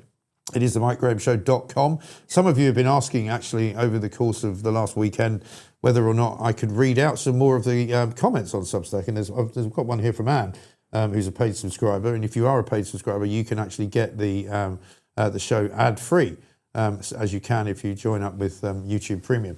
But Anne says this: we cannot get a dentist now, Mike. They're all going private these days. I found out by email I was no longer an NHS patient on their list, but I could get private treatment if I paid £22 a month. Then if I need treatment, it'll be extra. Labour are telling everyone that it is Reform that wants to privatise the NHS when it's actually them. Well, I think you're right. For a long time, Anne, and thank you for that comment, for a long time, dentists in this country have been asking for money. The only persons, of course, who don't have to pay are people who are on benefits and people who are here from foreign countries, such as asylum seekers who get free dental care, but everybody else has to pay. And it's been that way for a very long time.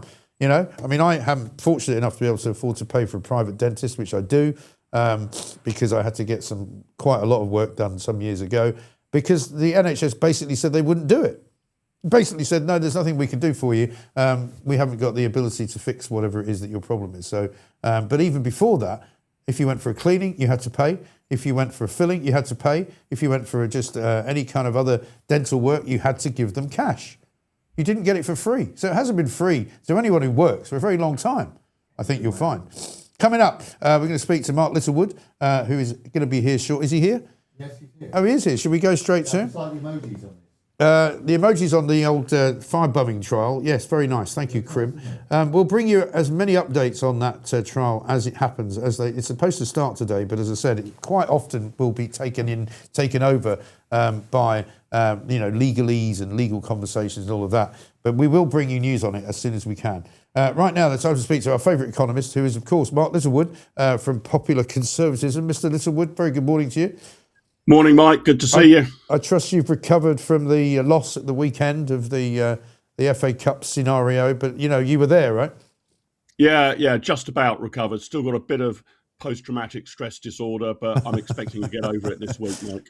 Yes, indeed. I mean, well, we're all still laughing at Arsenal at the moment, so anything else is sort of secondary to that, really. But that's right. There's always somebody worse off than you. Yeah, there is. Absolutely right. And wouldn't it be funny if Manchester City end up doing the double and Arsenal end up with nothing?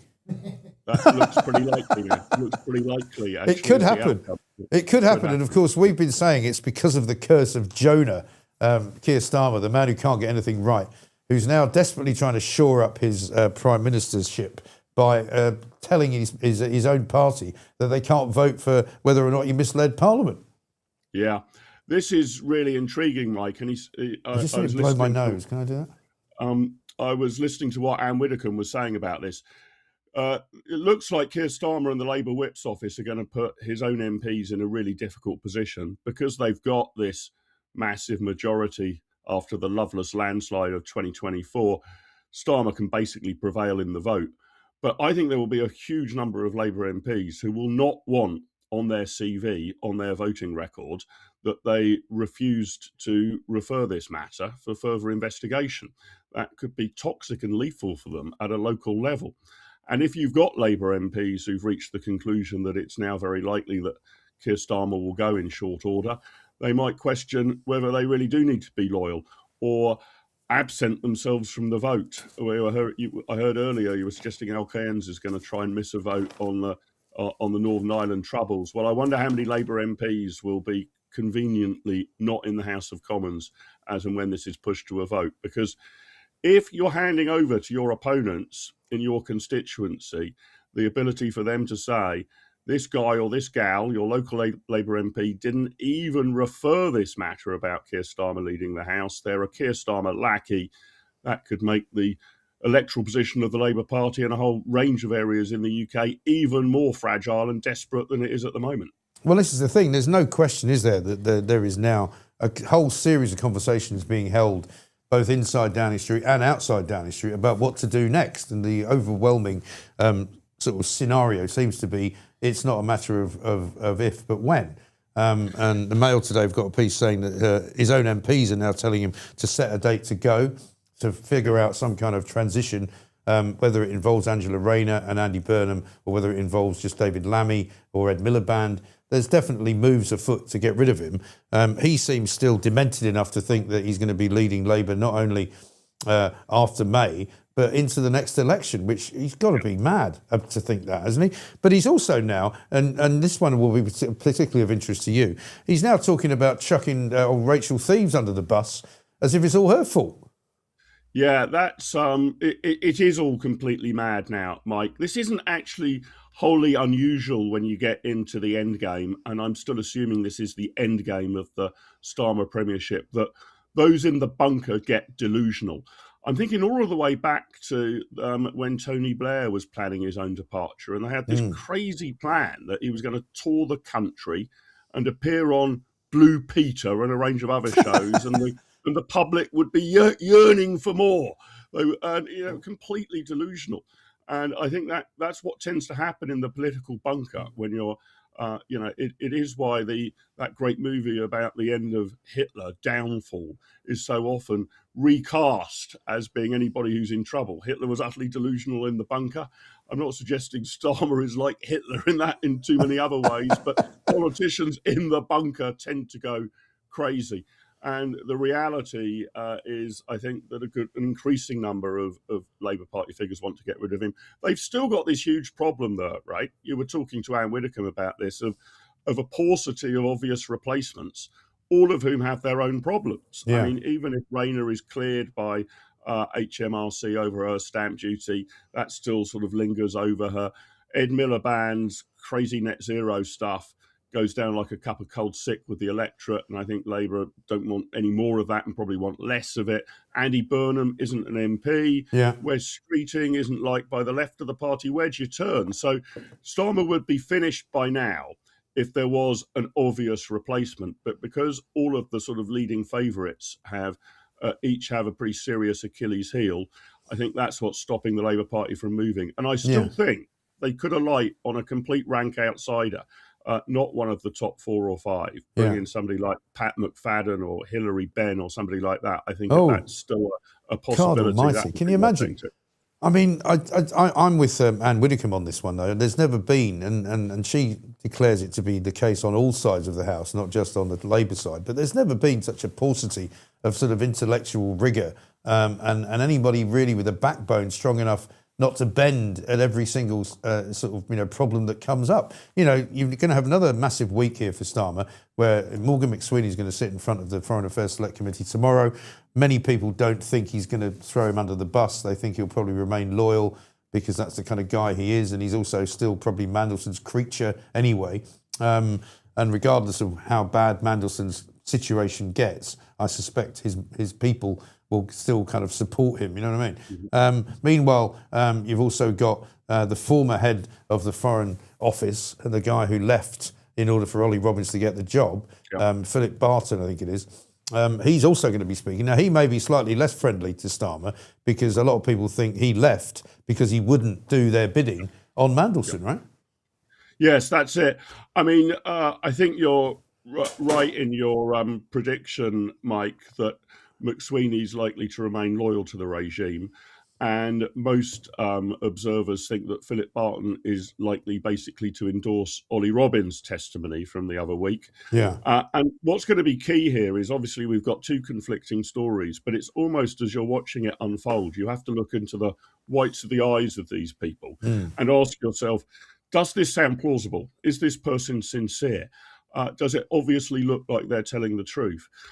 So McSweeney might be loyal to Mandelson and Starmer, but if he's sort of squirming and giving equivocal answers and can't remember things, well, that raises many eyebrows. And I think one of the most powerful things about Ollie Robbins' testimony is where it was contradicting the government, Robbins came across as wholly sincere. It sounded completely plausible to me. It wasn't confected at all. He was giving very honest answers. Where he genuinely felt he couldn't answer the question, he explained why. He was quite often pushed on, well, where's the record keeping? And he said, look, we can't keep records of everything. If civil servants only kept records of every single telephone call they ever took, they'd do nothing else. Mind you, that sounds like quite a good idea to me, Mike, actually. If the civil service were only keeping records of their phone calls and doing nothing else, that might be a better situation. So the test here for both McSweeney and Barton, I think, we can probably expect McSweeney to endorse the government's line and Barton to endorse the Robbins line.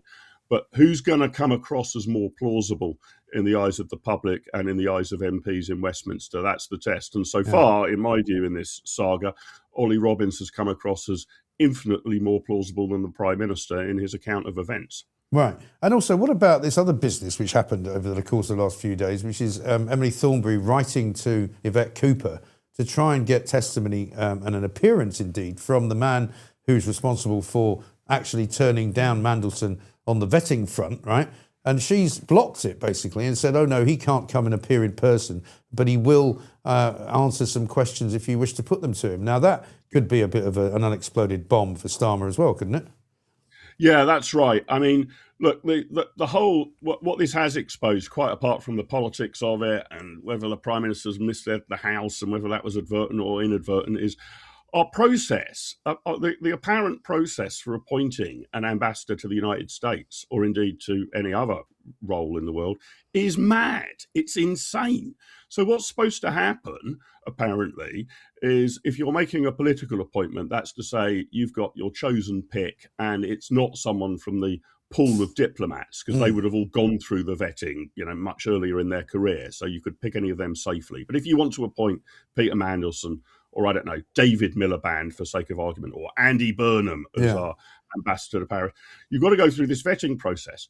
And it's mysterious because the people who do the vetting never appear and don't even disclose all of that vetting information to the person who's got to make the decision. Yeah. So we've got this weird situation in which UKSV, as it's called, UK Security Vetting, sort of do this huge deep dive, but then only have a sort of short 10-minute discussion with Ollie Robbins in which they don't even hand over the paperwork. Then Ollie Robbins goes to the Prime Minister, in which he's not even allowed to disclose that to the Prime Minister.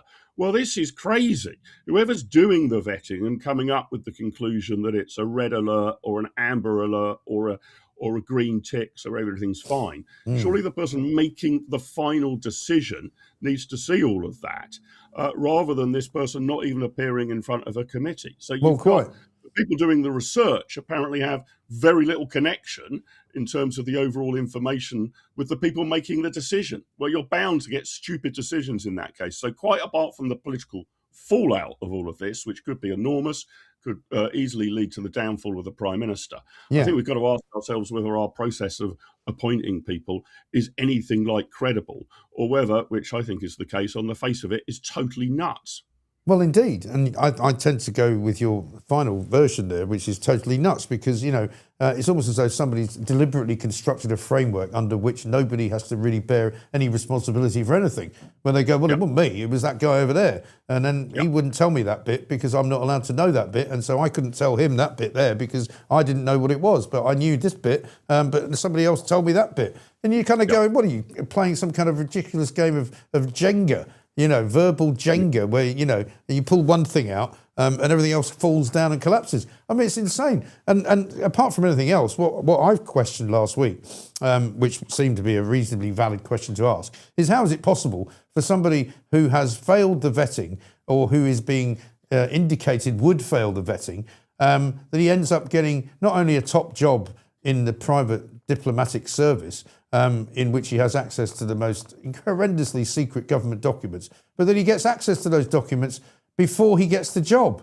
So it's a bit like me saying to you, look, I'll tell you what, we'd like you to come into our company as an investor, but we'll just start paying you as if you've already made some dividends before we actually appoint you as the investor and before you give us any money. It's incredible, isn't it?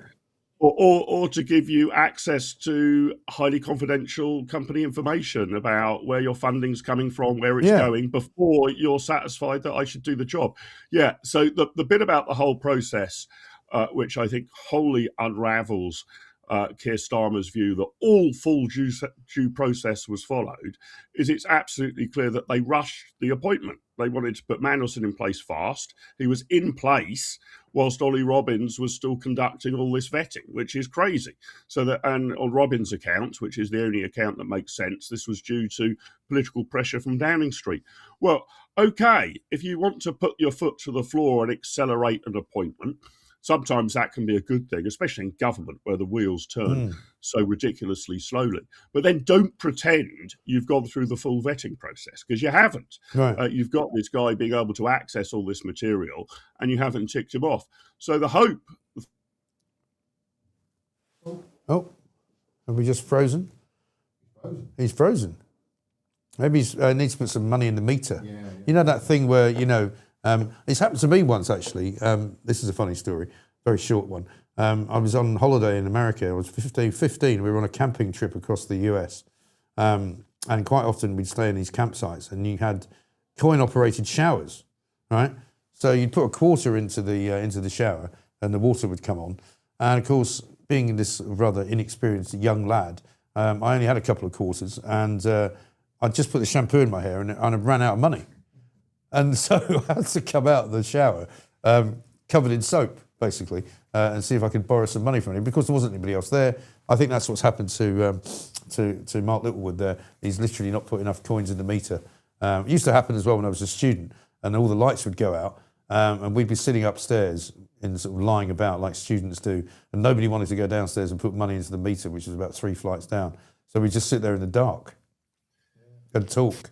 It was easier. Luckily, though, a man who has put some money in the meter, because he got a bit of help on Friday, is our favourite bishop, Kai Dewar. Kai, very good morning to you, sir. And a fantastic morning to you, Mike. Yes, I am truly thankful to be here, and thank you for what you did on Friday. You're right, the meter is well and truly charged. Well, listen, I mean, we spoke to you on Friday, and I was shocked to hear the story of the people who had vandalised your car to such an extent that your life could have been in danger, for heaven's sake. The fact that you needed a new car, the fact that you're not overburdened with cash. And now, I mean, I have to thank our viewers who reacted brilliantly when they saw that you had a GoFundMe page. I hope you don't mind if we mention the number. I mean, you were looking for, I think, about £8,000. You ended up getting about 12.5 in the end over the course of the last couple of days. So it's fantastic news, and we're delighted that we could help. Tell us what you're going to do now. Well, firstly, let me say a huge thank you both to you and everybody that contributed. Yesterday morning, having got well beyond where we were looking to raise, I did sit in the house with a tear in my eye, truly thankful for everybody's support. So what I'm going to do is this. On the GoFundMe, I detailed the process that we're going to do. The vehicle is going in this morning. Once we finish here, I've got to get it up to the garage, and they're going to start work on it this week to get it back on the road as quickly as they possibly can for me, which is a blessing. And as I was coming out of the garage at 8 o'clock this morning, where I was making the arrangements to go in, one of your avid viewers, Di, who lives here in the town where I live, came out, and he was so thankful that everybody had supported, and I was surprised, like so many, to hear what happened, but it really was a blessing. So my intention is that I'm going to stick to the plan that we laid out in the GoFundMe, and we'll do it in exactly the order that it is. But because people have given extra, there are two things that we wanted to do as a ministry in the next few months that are going to cost about £2,000. So with the extra that's being given, rather than keeping it and spending it on unnecessary stuff, we're going to use that money to help those people, the two people that we wanted to help as well, because people have been so kind and so generous to me. I'm going to pay it forward with a couple of £1,000 out of what was given to make sure that's done as well. Because that's what I felt was right to do. And we stopped the donations at, I think it's about £12,700, purely to be integrous and to operate in a spirit of righteousness, so that people didn't think we were trying to fleece money out of anybody. But I want to be a blessing because I've been truly blessed out of that. So absolutely, so and it sort of it retains your faith in humanity, doesn't it, when you see things like this happening? Because we live in a world which is quite often fractious, nasty, horrible. I mean, we saw what happened in America. We were talking earlier on in the show that, unfortunately, the way that some people talk about Donald Trump encourages crazies who think, well, if he's evil, then I should do away with him, and it's not doing anybody any favours to have those kinds of conversations around people whose beliefs you disagree with. At the end of the day, surely as much as we can all be as funny as we want to be and as serious and as heartfelt, we should be able to accept other people having different views. Well, I think that's the one of the biggest failings of modern day politics and the times that we live in, is that the left and they are the predominant drivers, especially in terms of violence against oppositions and opponents, far more than those on the right are. Yeah.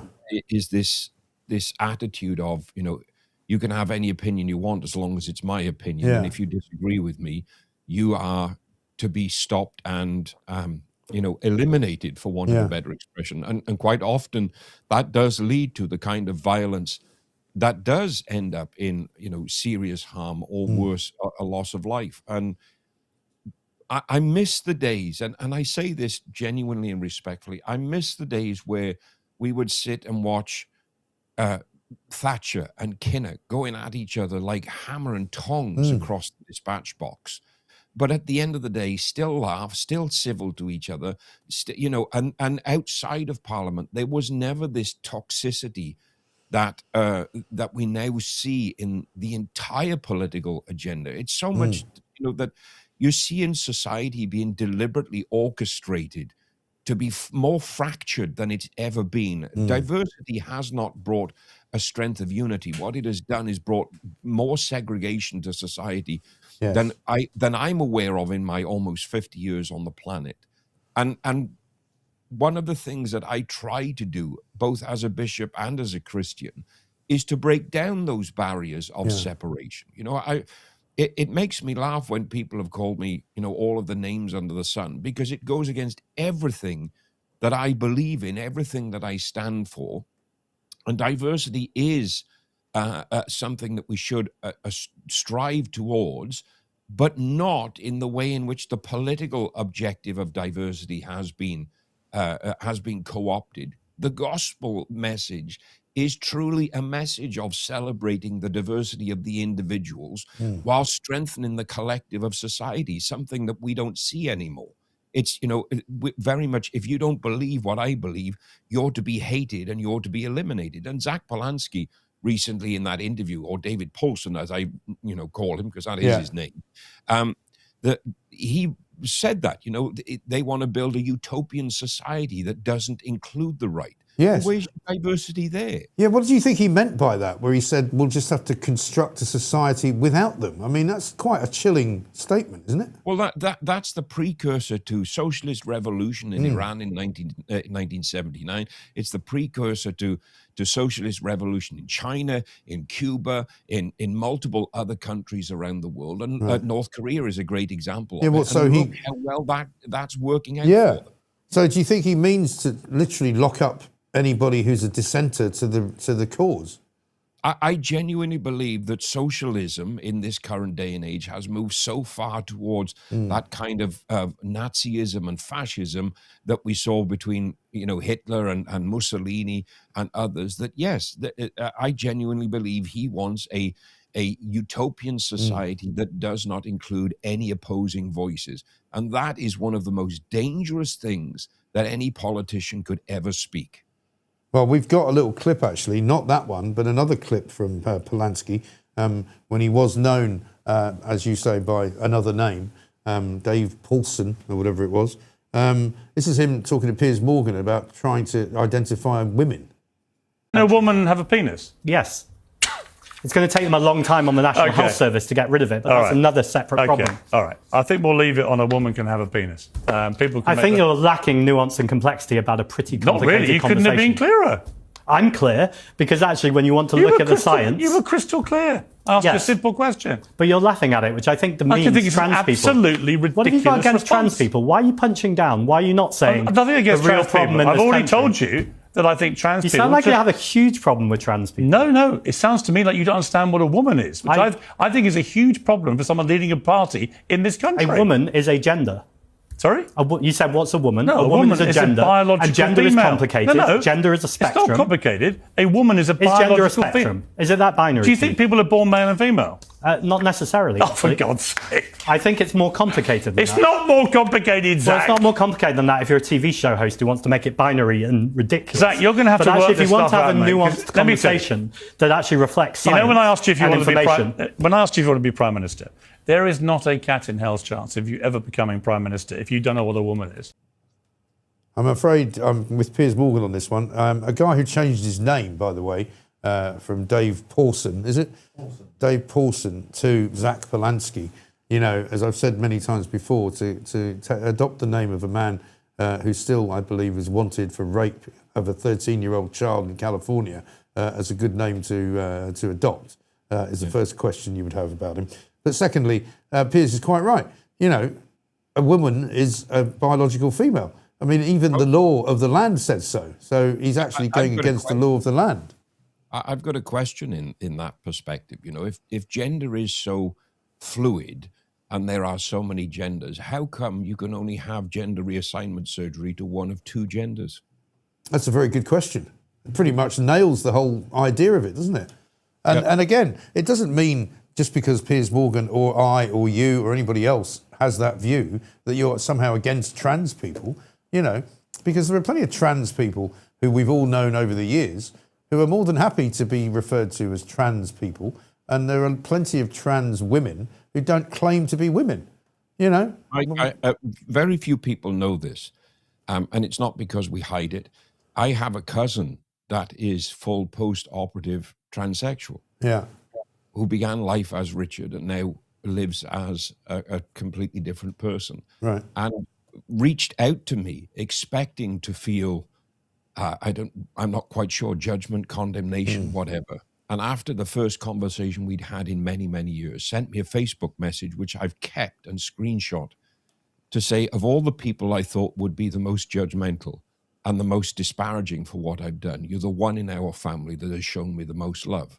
And my answer was quite simple. How can I dare to stand in any pulpit or anywhere and preach and proclaim the love of Christ and not show that? Doesn't mean to say I condone what you've done or condone what you believe, but how dare I not show the love of God to anybody and claim to live in that love myself? And the problem is, in this day and age, the scripture is very clear for us as Christians. It teaches us to love every person that is a sinner, but not to keep them separate from the sin. You can love the sinner and still hate the sin. You can love people and not have to accept what they believe and condone what they believe. That is what I try to explain. So when people, you know, people talk about me, I'm anti-immigration. I'm married to a South African who immigrated to the UK. How on earth am I anti-immigration? I'm against gay people and I'm against transsexual people. I have gay cousins. I have a transsexual in my family. I love every single one of them. My love for them as individuals doesn't change.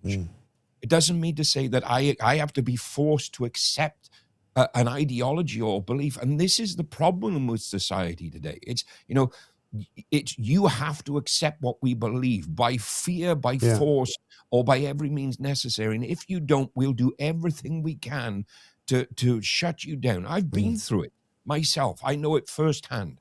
After I made a speech in Trafalgar Square in 2024, I've had the government come after me. I had the Charities Commission come after me. Hope Not Hate, Stand Up to Racism. Then last year, Sky News, BBC, The Times, The Telegraph, The Mirror, The Church Times, The Guardian, every flipping paper under the sun has come after me because of what I said, when all I've done is point out the failings of the law and the dangers of the ideology of those on the left. Yes, I know it's an extraordinary place that we find ourselves in. But Bishop, listen, I'm great to see that you're back on your feet, and thank you again to everybody who helped out. And thank you to you for your messaging and for your for your guidance and for all your great views that we will certainly continue to share with the rest of the world. And we'll see you again, hopefully on Friday, for another Sunday sermon. Thank you, Mike. Have a wonderful week. Again, like you said, thank you to everybody. I am blown away. And I'll see you all Friday, my brother. Fantastic stuff. Colonel, God bless. Colonel, Bye-bye. what am I talking about? Bishop Kai Dewar there. I just was reading the word Colonel there for some reason. Thank you very much indeed. Great to see you. We've got a poll out, by the way, which is currently running very, very hot, as you might expect. We've got more and more people voting on it than I think than we ever have. 7,367 votes. What should the King say to Trump on his arrival for his state visit to the United States of America? Terribly sorry about Andrew, 3%. Terribly sorry about Harry, 5%. Terribly sorry about Meghan, 3%. And I'm really, really, really sorry about Keir Starmer. That's 90% of you who think he should say that. Let's talk now to one of our favourite Americans of all time. She is, of course, the one and only Kinsey Schofield. Kinsey, a very good morning to you. I'm in my pajamas still, Mike. It's quite early here in DC, but I do live for you.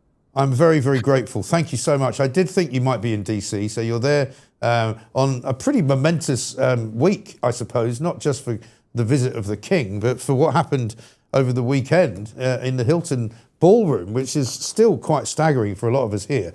And I know it's not perhaps your area of expertise, but the security, a lot of people asking the question, you know, how easy was it to get into that place without being stopped by Secret Service?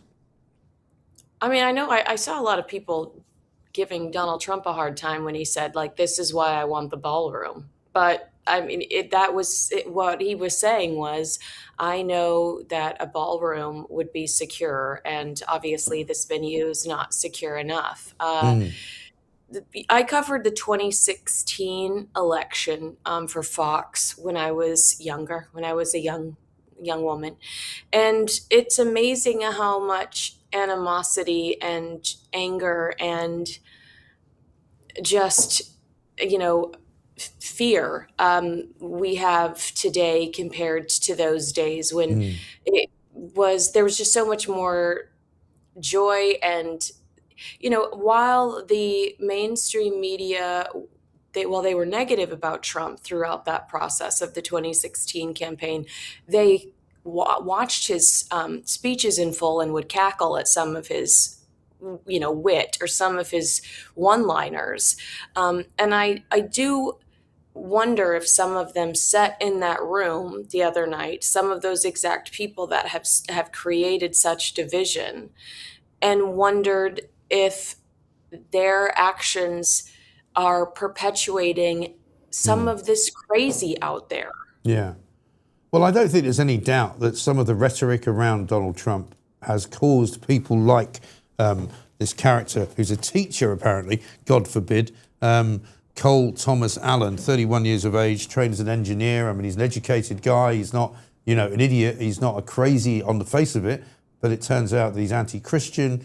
He's anti-Trump. I mean, we had Brian Cox, an actor who's so anti-Trump that he practically yesterday on the BBC was almost justifying the fact that Trump is so unpopular that it's not surprising that people are trying to kill him. And you're kind of going, that's really not the kind of conversations we should be having. Ed Davey, the leader of the Lib Dems, who came out yesterday and said, we must never encourage any kind of political violence. You know, he spends his entire life complaining about Donald Trump, calling him evil, calling him illegal, calling him a lawbreaker, you know, and this inspires these crazy people to do exactly what we saw going on yesterday.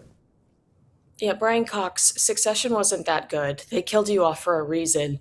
No, I think you're right. I think that we have to be more careful with our words, and we have to, it's my understanding that his family received some form of manifesto. Call the police immediately. Yeah. You know, if you are observing odd behavior, it's the same with the man that's alleged to have shot Charlie Kirk.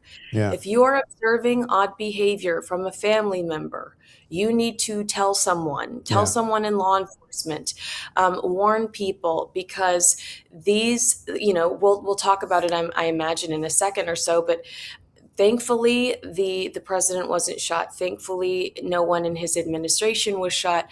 But there are real world consequences that come from these actions. I mean, Charlie Kirk's children wake up every day without a daddy now, and so people need to be more assertive. And they need, if you see something, say something. If you hear something, if something doesn't seem right to you, you need to alert law enforcement. Yes, and I'm told that Charlie Kirk's wife was actually in the room. Erica was there, which you can only imagine must have been horrific for her to suddenly see, the possibility of another gunman breaking into a room that she was involved in occupying. And also, obviously, with the up security that we're going to see now over King Charles's visit, is that going to change anything as far as you're aware? Is it going to change anything that they might have wanted to do out in the open air, which they might not do? I think we'll still visually see what we were hoping to see. Like, in Virginia, he's going to be at a block party. But will he spend as much time? Because King Charles really does like shaking hands and meeting people. Yeah. Will we get the block party visuals? Yes. But is he going to spend, as much time actually engaging with people and shaking hands? I don't think he's in the position to do so now.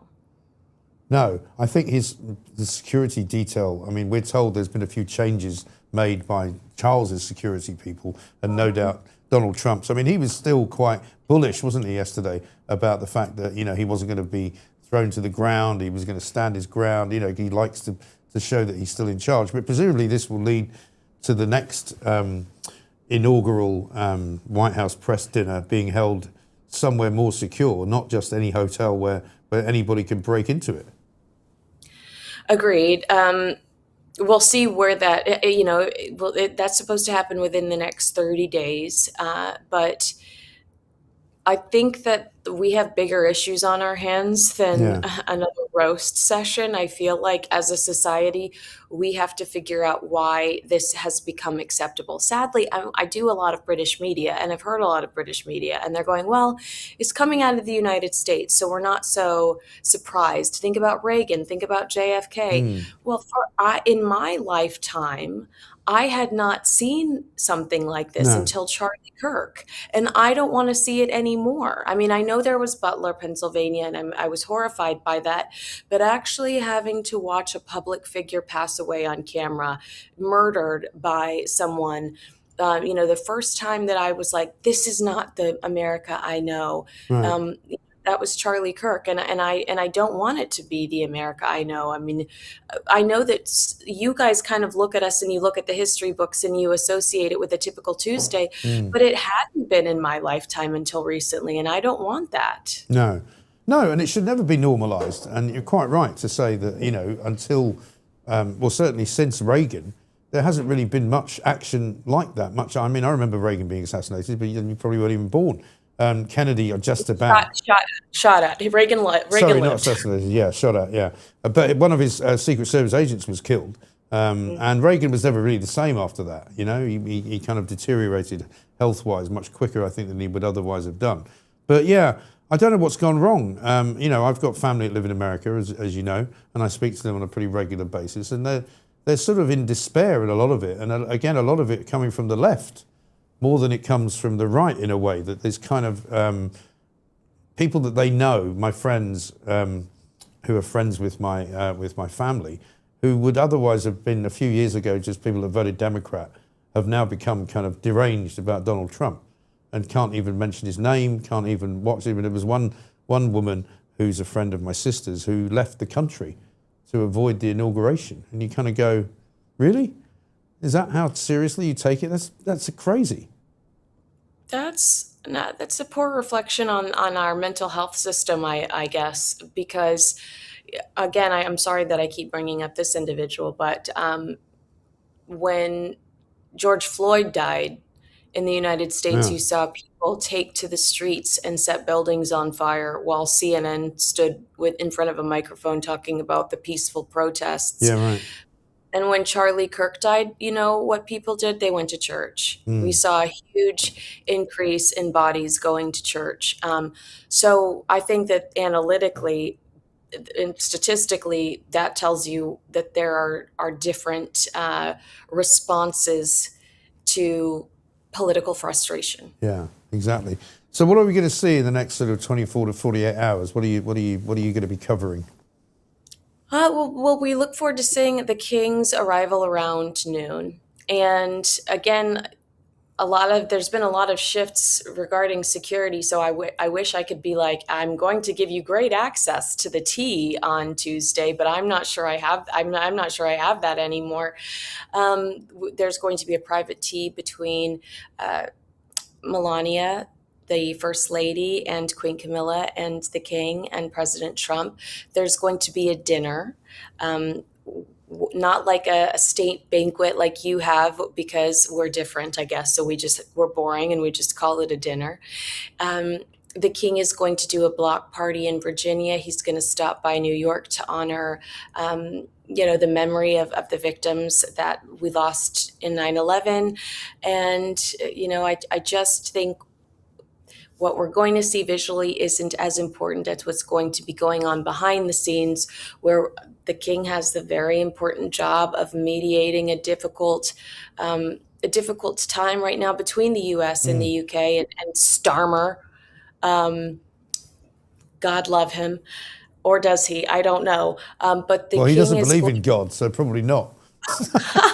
Great. That explains everything. That tells me everything I need to know.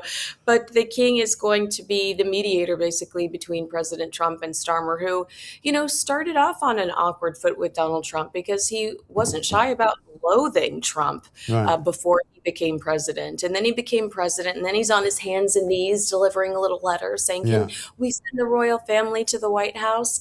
And now the King has to go basically clean up Starmer's mess, because the president absolutely adores the British royal family, and basically King Charles is your trump card in this scenario.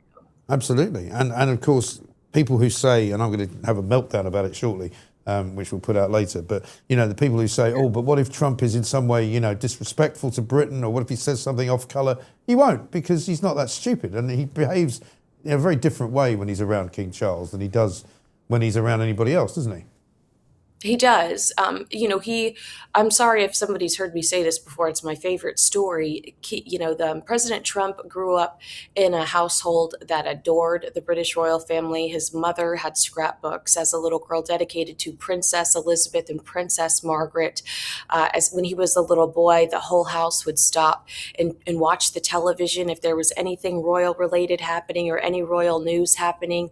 And so, if you go actually look at 1980s and 1990s images of the homes he's creating for himself and his family, they're very royal-esque. So this is a manifestation come true for him. This is a dream come true for him. He knows he'd be making his mother and her family really proud with this access he has to the British royal family. And I think that he really admires them and loves the tradition, loves the history, that's why they have such a wonderful working relationship. I do.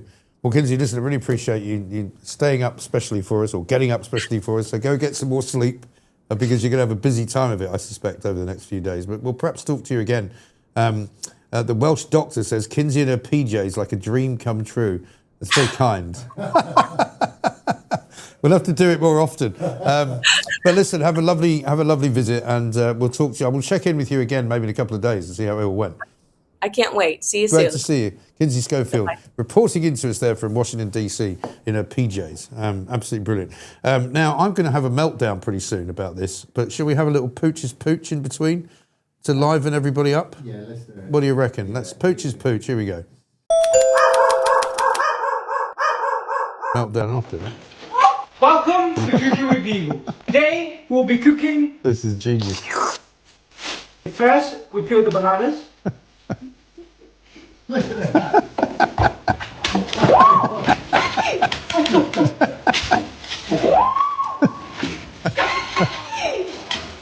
We have peanut butter. They never do that butter, do they? Oh! Oh! Is there three of them there? Just two. You can see his tongue going.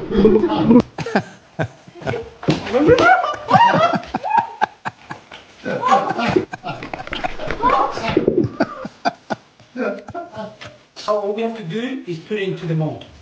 Oh, you keep it out as well. Go. Now we make the icing. We ice the donut.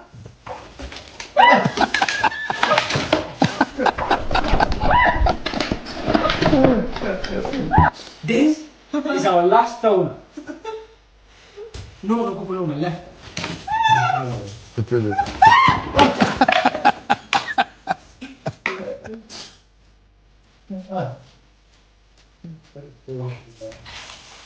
That's great, isn't it?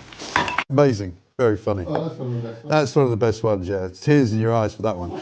Right, now, just before we go, because we're nearly at the end of the show, it's been an amazing show, as ever, for a Monday. Another load of record figures, so thank you for that. Let's have a go at the meltdown, shall we?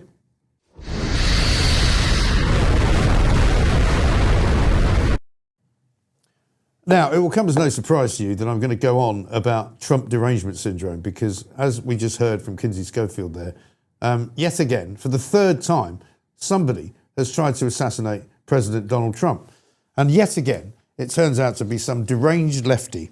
On this occasion, somebody by the name of Cole Thomas Allen, a 31-year-old teacher from California, who apparently was attending only recently in California a rally which was called No Kings. And that's one of the things that people say who don't believe that Donald Trump should be allowed to kind of make himself into the king of America. And so they don't only not like him, they don't like King Charles either. King Charles has gone there for a visit, right? And the amount of hypocrisy and crazy hysterical comment that's been going on since yesterday in this country is starting to drive me completely and utterly insane, right? If you listen to any sort of what you might call mainstream media outlet, whether it's television, whether it's radio, you'll have a whole stream of people saying, oh, you know, isn't it going to be terribly difficult when King Charles goes to see Donald Trump because he's such a maverick? You know, you never know what he's going to say. You never know what he's going to do. Donald Trump has been on 2 state visits to this country, right? Spent plenty of time with the royal family, spent plenty of time with the king. He calls him a friend of his, right? He's not probably going to come out and embarrass the king. He realises there is such a thing as protocol. But we have such people, I'm afraid, in our midst as Brian Cox, a man who spends an awful lot of time in America, although that may change after this gets broadcast to Donald Trump. And I'm going to make sure that Donald Trump sees this because I'm going to put it out as a video later on YouTube and I'm going to target and at Donald Trump's X address and I'm going to make sure he sees it or somebody near him sees it. This is what he said about Donald Trump being shot on the BBC yesterday.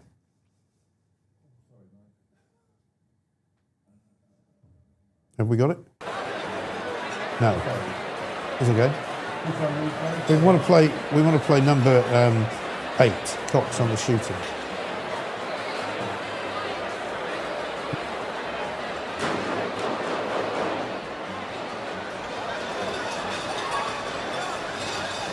This is the footage, of course, of Donald Trump.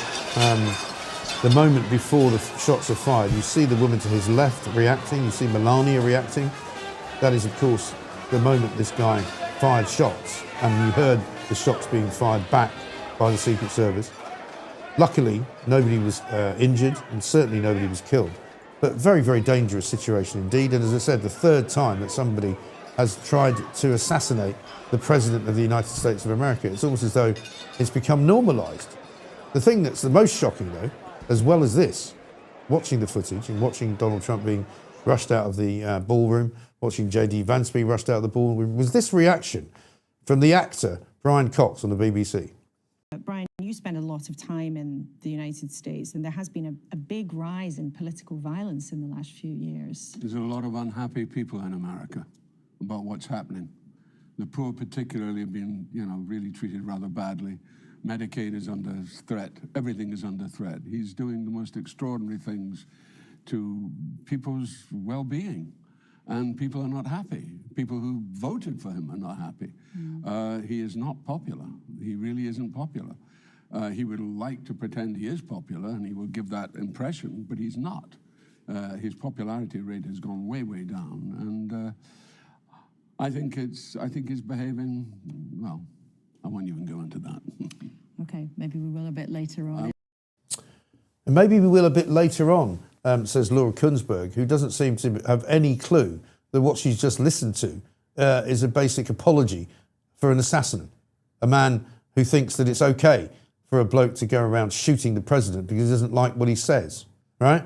Brian Cox, a man who is what can only be described as a small bit-time actor for many, many years. He didn't really have much success about anything that he did until he was in Succession. And suddenly, as Kinsey said, he wasn't that good. That's why they killed him off, right? Walker says this, Cox wants Scotland to be independent but doesn't live here in Scotland. Yeah, that's right. And he likes to spend a lot of time in America. But like I said, if Donald Trump finds out what he's been saying, you wonder whether he might get himself banned from America. These bloody actors should stay in their lane. I don't care what Brian Cox thinks, says McP. Well, this is the thing. But the problem is that people are so deranged about Donald Trump that that's the kind of result. And by saying what he's just said, which is that lots of people are unhappy about Donald Trump, he's doing away with Medicare, Medicaid, which he isn't. He's doing terrible things to vulnerable people, and he's making the poor people suffer. He's not very popular. Well, how popular do you think Brian Cox is?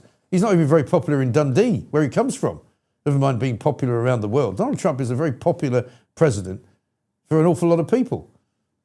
And the idea that somehow because you don't like what he says and you don't like his policies, you don't like what he's doing, somehow justifies people having a go, literally having a pot shot at him. And in America, we all know what that means. It means assassination, it means death, it means murder. It means bullets being fired from high-powered rifles and handguns. You really should know better, Mr. Cox. You really should take that measurement of what you might call calm, and putting calm oil on troubled waters is not the way forward. And quite frankly, you should be ashamed of yourself. And as far as the BBC is concerned, they should now immediately put a blanket ban on Brian Cox appearing anywhere on their network, because he's clearly inciting violence and he's clearly a man with no judgment. I don't mind people with different opinions, but you can't allow someone like that to have free reign on the major network in this country and around the world who spouts those kinds of dangerous opinions. It's not right. And I'm not against free speech. If he wants to say it privately, if he wants to say it on his Twitter account, if he wants to say it in the public square, if he wants to go and stand in a speaker's corner and say it, fine. But not on the BBC. Not on my dollar. No, thank you. We may not see you in America very much in the future, Mr. Cox. You might want to sell your properties, because I don't think the president is going to take too kindly to this when he finds out what you've said. And there you have it. That's my meltdown for the day.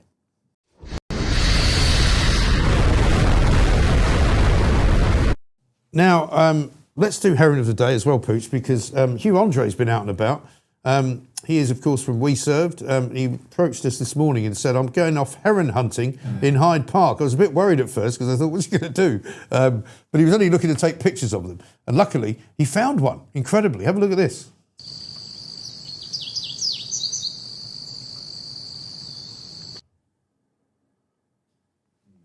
There he is. He's pointing to the picture that he took and pointing to the heron.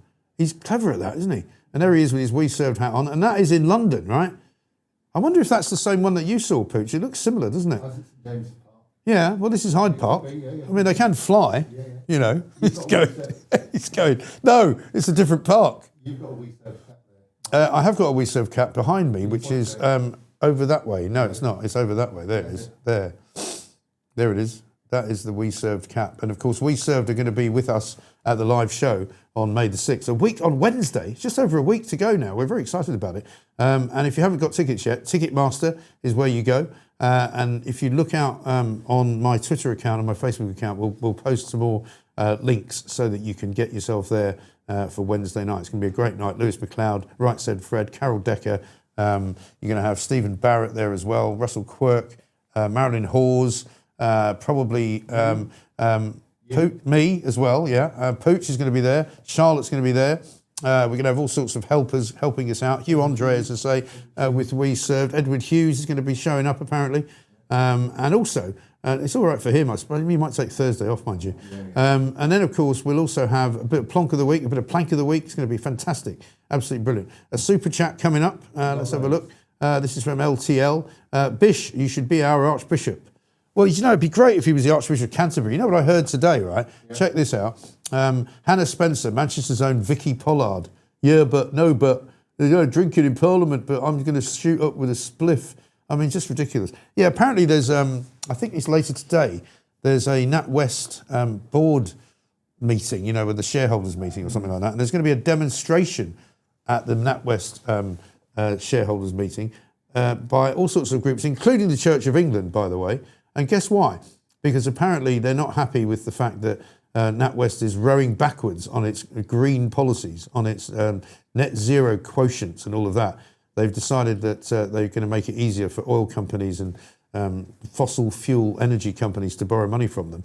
And all sorts of sort of wokists are upset by it, including the Bank of England. What's it going to do with them? One from Amor Vero. Thank you to everyone on this. Amore Vero, sorry, my apologies. Thank you to everyone on this show putting the Bishop back on the road. Saw the GoFundMe skyrocket over the weekend. It warms my heart. Yeah, it was great. Thank you to all of you for doing that. It was fantastic.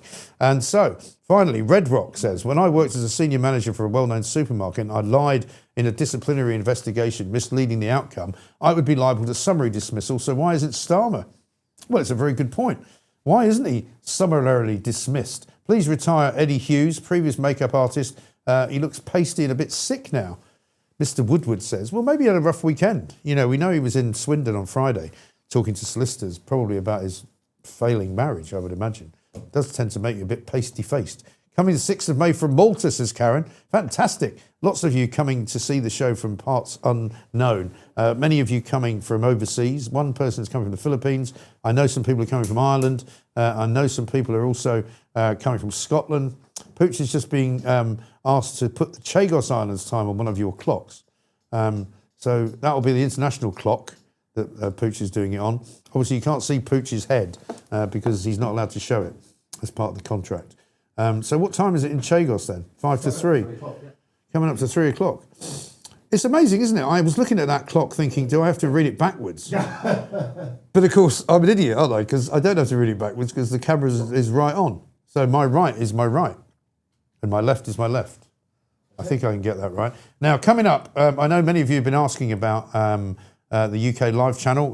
We're dealing with a few issues with it at the moment, but we've got some very exciting news coming very soon about the launch of the UK Live channel with some people that I think you're going to enjoy listening to and watching over and above the stuff that I do. So we've got all that breaking news coming your way, hopefully in the next few days, and we should be up and running in the next few weeks. So look out for that. Bookmark this day. It's 9:55. It is Monday. It is the 27th, I think, of April. My iPad has died. My iPad's been doing so much this morning that it's actually died, which is unfortunate. I'll have to charge it when I get home. Meanwhile, we will see you back here at 7 a.m. Look out for all the clips on YouTube and on Twitter and on Facebook, of course, as well. If you haven't joined it yet, the Mike Graham Show on Facebook is now a going concern. You can go and join that community. You can join up on YouTube, of course, as well, and Substack as well, themikegrahamshow.com. And do keep subscribing to that, please, and do sign up to that because we do give you extra bits and pieces like the stuff that I write over the course of a week. And also Ask Mike, where Ziggy and I sit around at the weekend and answer a few questions, which you can put to me anytime you like. Thank you for watching. Thank you for being part of it all. Thanks to all the guests today. Thanks to Pooch. Thanks to Charlotte. We'll see you tomorrow morning at 7.